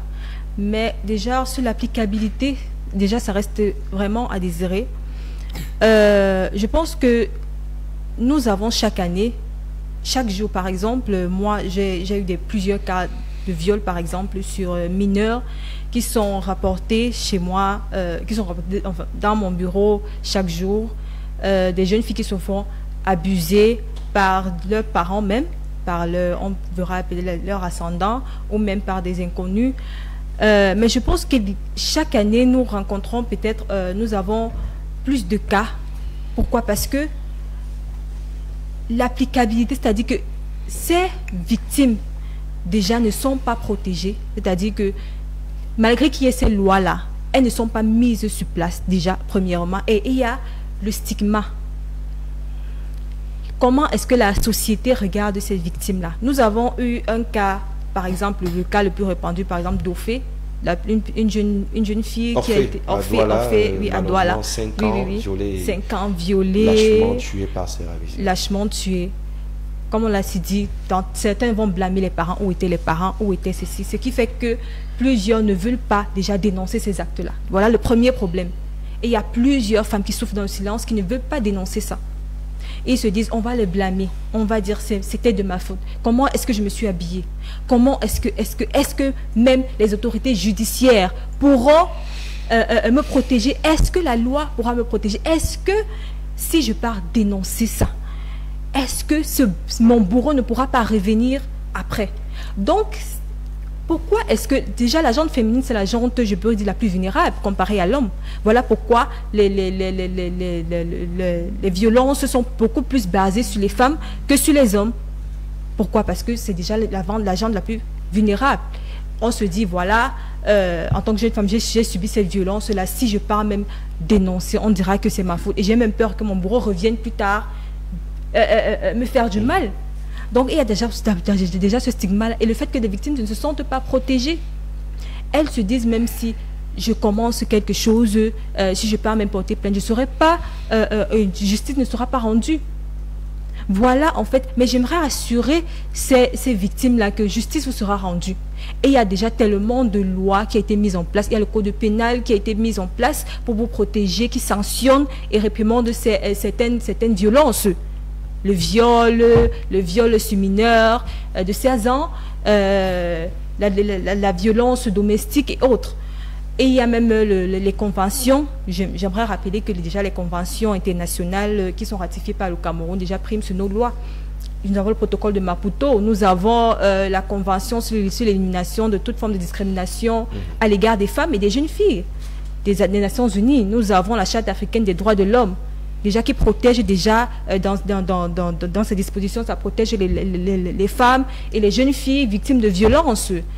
Et ça oblige aux États partis déjà de mettre en place des systèmes pour qu'elles soient protégées. Nous avons la loi au Cameroun sur la protection de la femme et de la famille.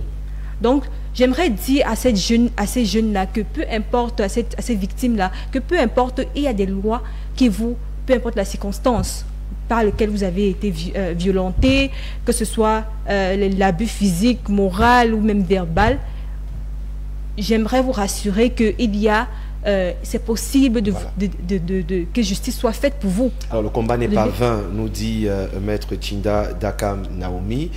J'ai envie de me retourner vers Benoît Fedio. C'est quand même compliqué quand on a la peur même de la protection pour les civils. On a vu récemment, encore c'est pas le sujet, une vidéo devenue virale sur la toile où un avocat est rué de coups parce qu'il essaie de protéger son témoin.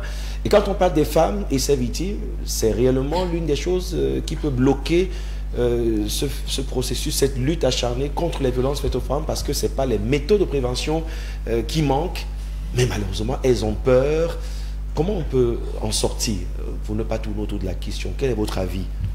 Non, je crois que c'est l'éducation, ce n'est que éduquer davantage qui peut nous permettre d'éloigner au maximum, parce que l'avocate a si bien énuméré un ensemble de choses parmi lesquelles elle faisait ressortir elle-même un constat selon lequel la dénonciation n'est pas automatique. Et les victimes se disent toujours qu'elles se reprochent quelque chose. Et ça donne l'avantage, n'est-ce pas, au bourreau. Je crois que on doit tout simplement savoir que un acte de violence fait à l'égard d'une femme, ça entre dans le même esprit de délinquance qui mène dans la société. On vit une société où la violence ne fait qu'accroître. Et cela va depuis, n'est-ce pas, la cellule familiale. Et à ce niveau-là, il faut déjà une forte éducation, parce que nous parlons aujourd'hui des femmes.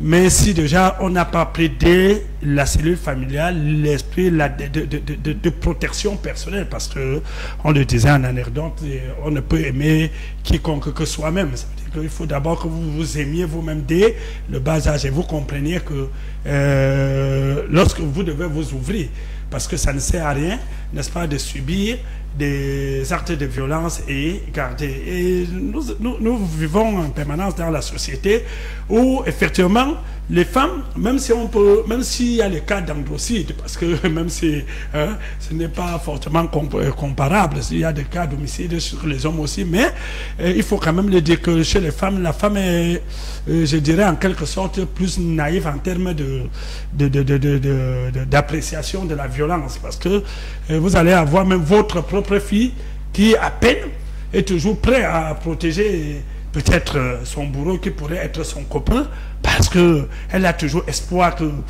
c'est une minute d'égarement, il va retrouver le bon sens.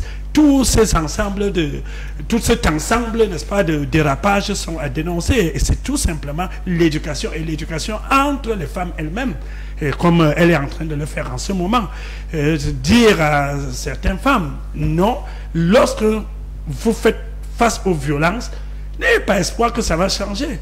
Parce que le violenteur, il ne s'improvise pas. Lorsque vous n'êtes pas violent, vous n'êtes pas violent. Même quand vous voulez, n'est-ce pas, vous jeter dans la violence, elle a son sens tout à fait différent. Vous ne pouvez pas aller jusqu'au bout comme les autres. Donc moi, je crois que c'est un problème de société très important. Très important, parce que j'ai dit tout à l'heure que il n'y a pas que le féminicide, il y a même aussi l'androcide. Ça veut dire que la violence faite sur les hommes, il y a la violence que nous voyons grandissant dans toute la société. Bon, on va quand même se limiter à celle de sur les femmes. On se limite à celle des femmes, voilà. Et c'est pour cette raison que je ne fais que m'appesantir sur les femmes en leur disant, effectivement, apprenez à être ouverte.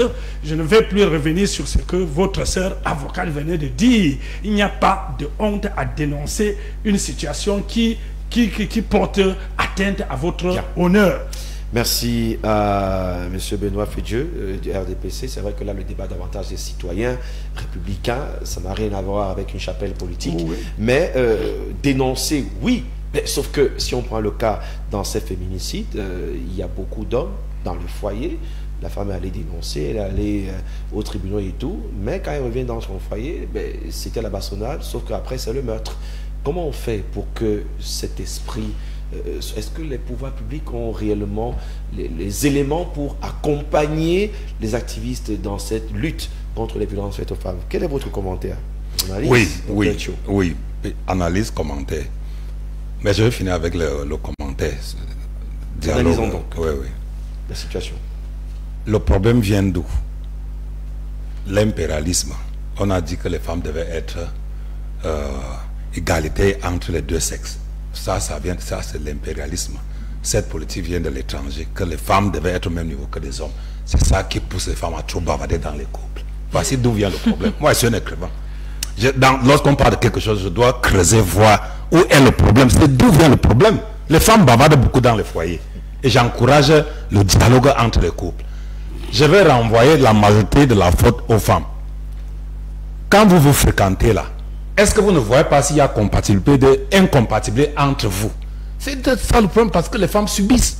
Vous devez bien apprendre à vous connaître pendant les fréquentations pour savoir si l'homme est violent ou il n'est pas violent. S'il est comme ça, voilà ce qu'il faut faire. Bon, au niveau de la compatibilité, il y a le dialogue entre les couples. Si vous ne dialoguez pas, vous constatez que ça ne donne plus. Séparer. Au niveau de la loi, je pense que le gouvernement applique la loi. Il faut dénoncer surtout, il faut surtout dénoncer. Mais si on laisse les femmes dire partout qu'ils veulent aussi devenir comme des hommes, les violences ne vont jamais cesser. Donc voilà quelques indicateurs qui poussent ce genre de féminicide. Pour le cas de viol, bon, il y a la loi. Pour le cas des couples, aller au tribunal, les divorces, c'est ça. Les femmes, vous vous plaignez, les femmes, je sais pas, vous vous plaignez. Mais est-ce que vous avez regardé la compatibilité entre vous et vos hommes quand vous vous mettez en couple? Vous n'avez pas. Vous ne dialoguez pas, ça ne va pas payer la belle femme, vous vous séparez. C'est ça. La responsabilité est partagée, mais la plus grande responsabilité, c'est des femmes et des hommes. Et j'ai fini. Chez nous, par exemple, parce que moi j'ai dit la culture a disparu. Parce que nous ne sommes pas cultivés. La culture est innée, universelle, et même au coco. Pourquoi? Parce que si vous êtes cultivé, vous ne devez pas taper sur la femme. Mes frères, mes chers frères, parce que chez moi, dans ma culture, jusqu'à ma mort, je ne mettrai jamais main sur une femme. Si ça va se faire, les ancêtres vont me punir. Chez nous, on ne tape pas sur la femme. Un vrai homme ne tape pas sur la femme. Bien. Voilà. Merci pour le conseil. Oui, vous allez réagir à s'il vous plaît, une minute, s'il vous plaît. Je vous la donne, rassurez-vous. S'il vous plaît. Calmez-vous. S'il vous plaît. C'est vous Il qui faudrait prenez vraiment la que parole. j'intervienne, s'il vous plaît. Vous allez réagir et après, le sociologue va avoir un avis sur la question. Oui, par rapport à ce qu'il a dit, voilà un exemple palpable de ce que je disais tout à l'heure. Quoi? La société blâme les femmes, surtout les hommes. Déjà, quand on parle de féminicide, nous on revendique, les féminicides qu'on revendique quoi? Égalité de droits, d'opportunités entre l'homme et la femme. On ne rivalise pas avec l'homme, que ce soit dans le foyer. Vous avez pris l'exemple des couples. Maintenant, moi je vous prends l'exemple, par exemple, d'une jeune fille qui passe par la route et qu'un jeune homme la voit et puis on va dire peut-être qu'elle s'est mal habillée. Même il y a ceux qui s'habillent même décemment, mais qui sont toujours violés. Vous allez dire quoi? Nous avons pris l'exemple de la jeune fille en fait. Est-ce que vous allez blâmer cette jeune petite fille innocente qui ne connaît même à peine rien? Vous allez blâmer qui exactement? Prenons même le cas même que vous soyez en couple avec un homme et que vous savez que cet homme est docile. Cet homme est décent. Cet homme ne peut jamais mettre main sur moi. Est-ce que vous savez même que les changements, les comportements de certaines personnes changent même quand vous êtes dans le mariage? Vous pouvez connaître par exemple quelqu'un avant et cette personne ne démontre jamais un cas de violence. Mais vous êtes surprise qu'à un moment donné, vous vivez avec cette personne vous montre notre facette de lui que vous ne connaissez pas. Alors comment on fait à ce moment donné pour les femmes qui nous regardent, quand elles se rendent compte que le résolu, parce que les femmes adorent les hommes, même avec la violence, ils ont beaucoup d'autres qualités, c'est des peines il y a des femmes, moi par exemple, comment les femmes doivent gérer ces situations quand elles se rendent compte que son partenaire n'est pas celui qu'elles croyaient, alors que c'est lui qui porte la famille?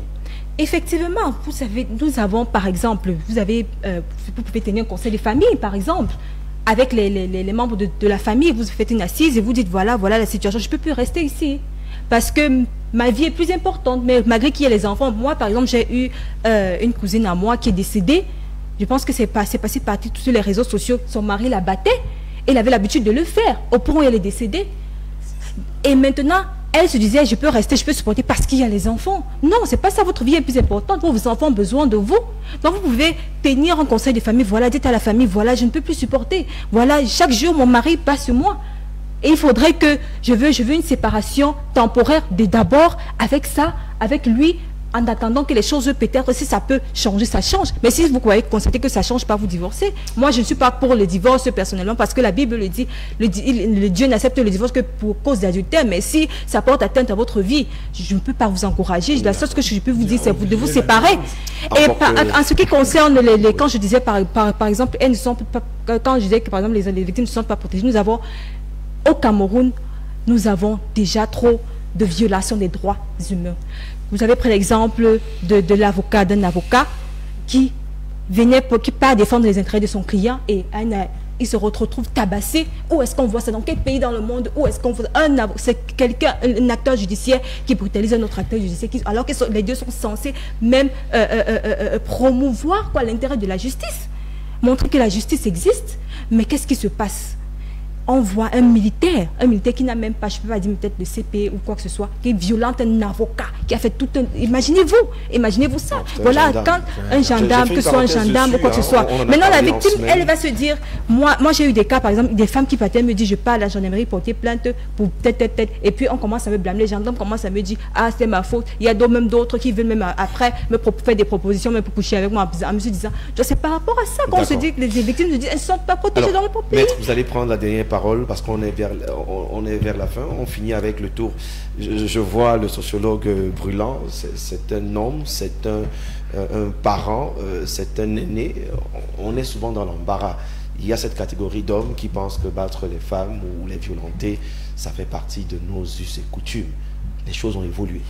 Mais, et même ceux qui ne sont pas dans cette considération, comment on fait pour rendre efficaces les multiples campagnes de prévention? On voit tout un balai, tous les ministères et tout, ministère social, promotion de la famille, mais toujours des femmes, même dans leur foyer, qui sont en danger de mort tous les jours que Dieu leur donne de vivre.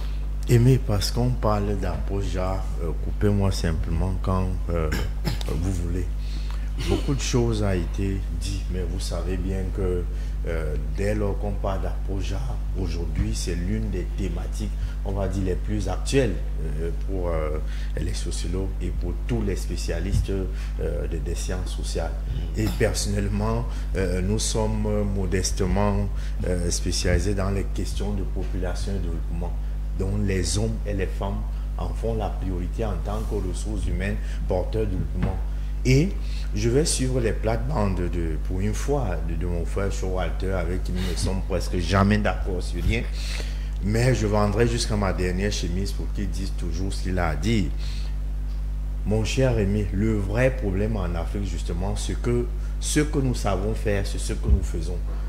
Aller toujours condamner les conséquences sans en examiner les causes, en refusant même qu'on examine les causes.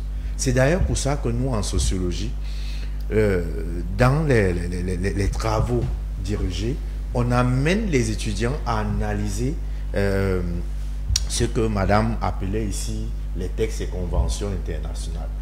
Ici, même sur place au Cameroun, tout le temps, nous amenons les étudiants à analyser les travaux et les méthodes de l'ALVF, par exemple, l'Association de lutte contre les violences faites aux femmes, la CAFEJ, l'Association camerounaise des femmes juristes, et bien évidemment les textes de la CEDEF, cette convention pour l'élimination de toutes les formes de violence faites aux femmes. Qu'est-ce qui se dégage de manière générale? C'est l'esprit du féminisme. Et le féminisme, on va le dire peut-être pour déformer un peu, c'est cette tendance qui voudrait qu'on porte les droits de l'homme tels qu'ils sont opérés là-bas en Occident et venir les poser en Afrique, d'où justement le conflit. C'est un peu ce que j'ai suivi de mon frère Cho. Le fait que nous voulons oublier que nous sommes une société authentique qui a ses réalités, quoi qu'on dise. Même si nous sommes dans un contexte de mondialisation, les réalités socio-culturelles ne sont pas du tout les mêmes. Il faut s'adapter, mais il faut partir d'une base, la socialisation. Parce que si vous voyez bien ici, nous avons 3 niveaux de responsabilité. Elle est au niveau micro-social, la famille. Le modèle d'éducation que nous donnons aujourd'hui, qu'on le veut ou pas, a tendance à être un modèle copié. Oui. Donc nous voulons faire comme les autres. L'homme et la femme, en Afrique, qu'on le veuille ou pas, conformément à la socioculture africaine, ne sont pas identiques.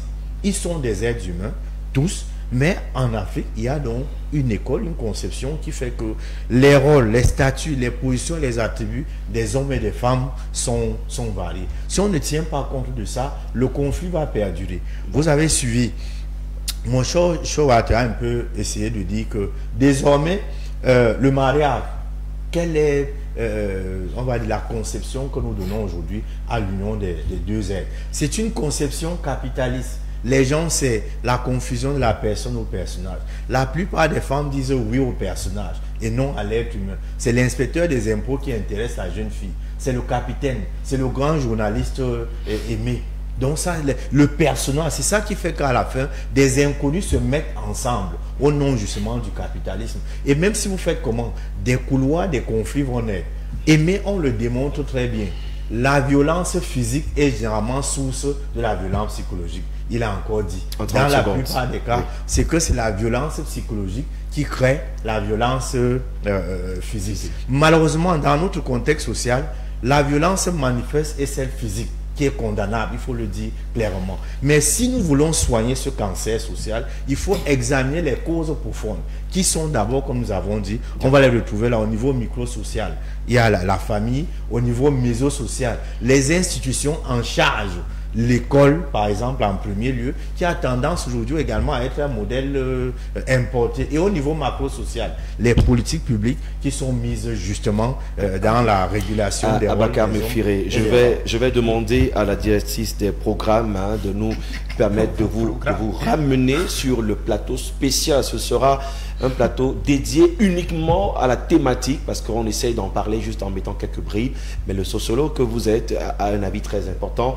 Permettez que je partage les 2 minutes, 60 secondes. Ce sera difficile pour monsieur Ateba, mais il va falloir y aller en 60 secondes sur la question, et puis Maître Tchinda va conclure, puisque nous sommes au bout de cet échange. Ok, merci bien. Merci bien. Écoutez, oui. La violence faite aux femmes ici est, n'est-ce pas, la conséquence d'un certain nombre de dérives observées en matière de droits civiques, c'est-à-dire quoi que nous avions un certain nombre de vices de consentement qui sont souvent frappés à nos femmes, comme par exemple le dol qui a une manœuvre frauduleuse pour tromper telle ou telle partie. Je parle sous l'ovation de notre chère avocate sur le plateau. On a par exemple le dol, on a la violence qui peut se faire de façon physique ou bien de façon morale. On a enfin l'erreur pour ces ensembles de services-là. Parce que fondamentalement parlant, l'erreur ici est due, n'est-ce pas, à une observation. Par exemple, lorsqu'un couple se met ensemble, parfois il ne s'identifie pas assez clairement. Ou bien ça a été dit déjà, tout à fait. Ou bien le dol aussi avec des mécanismes socio-culturels, comme par exemple les églises qui se créent à gauche et à droite, qui sont, n'est-ce pas, qui emportent de façon exponentielle nos femmes. Et à l'effet de leur manœuvrer, de leur tromper. Vous allez par exemple voir voilà, la nouvelle année qui va commencer avec le mois de mars, où ces acteurs religieux-là les conseillent souvent d'apporter tous leurs revenus qu'elles ont pour bénir. Oui, pour aller verser, n'est-ce pas, dans le cadre de ce mois. Et aussi, il faut aussi comprendre que en ce qui concerne aussi la violence, nous sommes dans un pays à une culture vraiment, à une culture multidimensionnelle, vous comprenez un peu, où il y a certaines femmes dans nos différentes cultures qui ne vivent pas en paix sans qu'on ne les batte. Comme par exemple, je vais vous prendre le cas. Je vous coupe malheureusement gentiment parce qu'on doit conclure. Mais le débat est intéressant. C'est à la dame, la seule sur le plateau, de réagir. Ces 10 secondes, ce serait délicat. Oui, alors, c'était bon. Déjà, je voulais dire 10 secondes. J'ai insisté sur l'éducation de base. Parce que nous avons cette propension à rejeter les fautes ailleurs. Les instruments même que nous avons importé pour réguler notre société. Oui, même si on va voir quelque chose sur ça, allons voir donc si ces sociétés connaissent ces violences sur les femmes comme nous. Il faut aller voir, est-ce que c'est pareil? Donc je voulais dire l'éducation de base parce que aujourd'hui c'est la femme, mais c'est l'homme qui violente la femme. Donc dès le bas âge, on doit déjà proscrire la violence. Et lorsqu'on a proscrit cette violence, je crois que même ces féminicides vont disparaître progressivement. Merci pour le complément d'info. Alors, on va essayer de le faire juste pour conclure. Comment rendre plus efficace votre combat alors que les chiffres ne cessent de nous alarmer? Vraiment, pour chuter et ouvrir le débat sur l'émission qui sera, je pense, bien programmée sur CAM10, exceptionnellement sur la question des violences sur le genre. Merci pour conclure, j'aimerais dire tout simplement que pour combattre combattre ces violences basées sur le genre, nous devons déjà, comme on le fait maintenant, inclure beaucoup plus les hommes, parce que je constate que le problème vient déjà des hommes qui se disent que voilà, la faute c'est beaucoup plus vient de la femme. Donc nous devons inclure vraiment les hommes dans la sensibilisation de ces violences-là. Et aussi parler beaucoup plus aussi des hommes qui sont victimes des violences basées sur les genres, des jeunes garçons qui sont victimes, parce que c'est important d'en parler aussi, parce qu'il ne s'agit pas seulement des femmes, parce que les femmes sont aussi, les hommes sont aussi victimes de ces violences-là. À qui la faute? Maintenant, j'aimerais dire aux victimes, s'il vous plaît, dénoncez. Vous avez des acteurs judiciaires, vous avez des conseils juridiques pour vous aider. Dénoncez ces actes-là. N'ayez pas peur de la stigmatisation. Et pour finir, j'aimerais dire à tous citoyens camerounais, s'il vous plaît, je reviens encore sur la taxe, déclarez vos impôts, déclarez vos taxes. Chaque année, il y a un budget fiscal qui est voté par le gouvernement, et c'est important. S'il vous plaît, déclarez. Merci, maître. Venant de la bouche d'une avocate, c'est important. Elle a rattrapé son envie de dire un mot tout à l'heure sur l'émission. Messieurs, merci. Mesdames, merci à tous les téléspectateurs. Merci surtout aux followers qui ont réagi abondamment sur la page Facebook. Le grand débat de ce 1er décembre 2024 a été réalisé encore une fois par Roméo Amvela. Merci à toute l'équipe technique qu'il porte derrière. Vous avez les noms au bas de l'écran. Je voudrais rappeler que la rediffusion du grand débat, c'est mercredi autour de 22 h. Merci à Vincent Ateba, c'était sa première. Merci aussi à Maître Chinda Dakam Naomi. Docteur Cho Walters, vivement que Kamdi soit invité pour la dédicace du livre. Abaka Mefire, c'était un bonheur. Et puis Benoît Fedieu, rendez-vous sur les différentes émissions de Kamdi Télévision. Gardez bien la télécommande et bon appétit si vous avez la chance d'être à table. À dimanche prochain.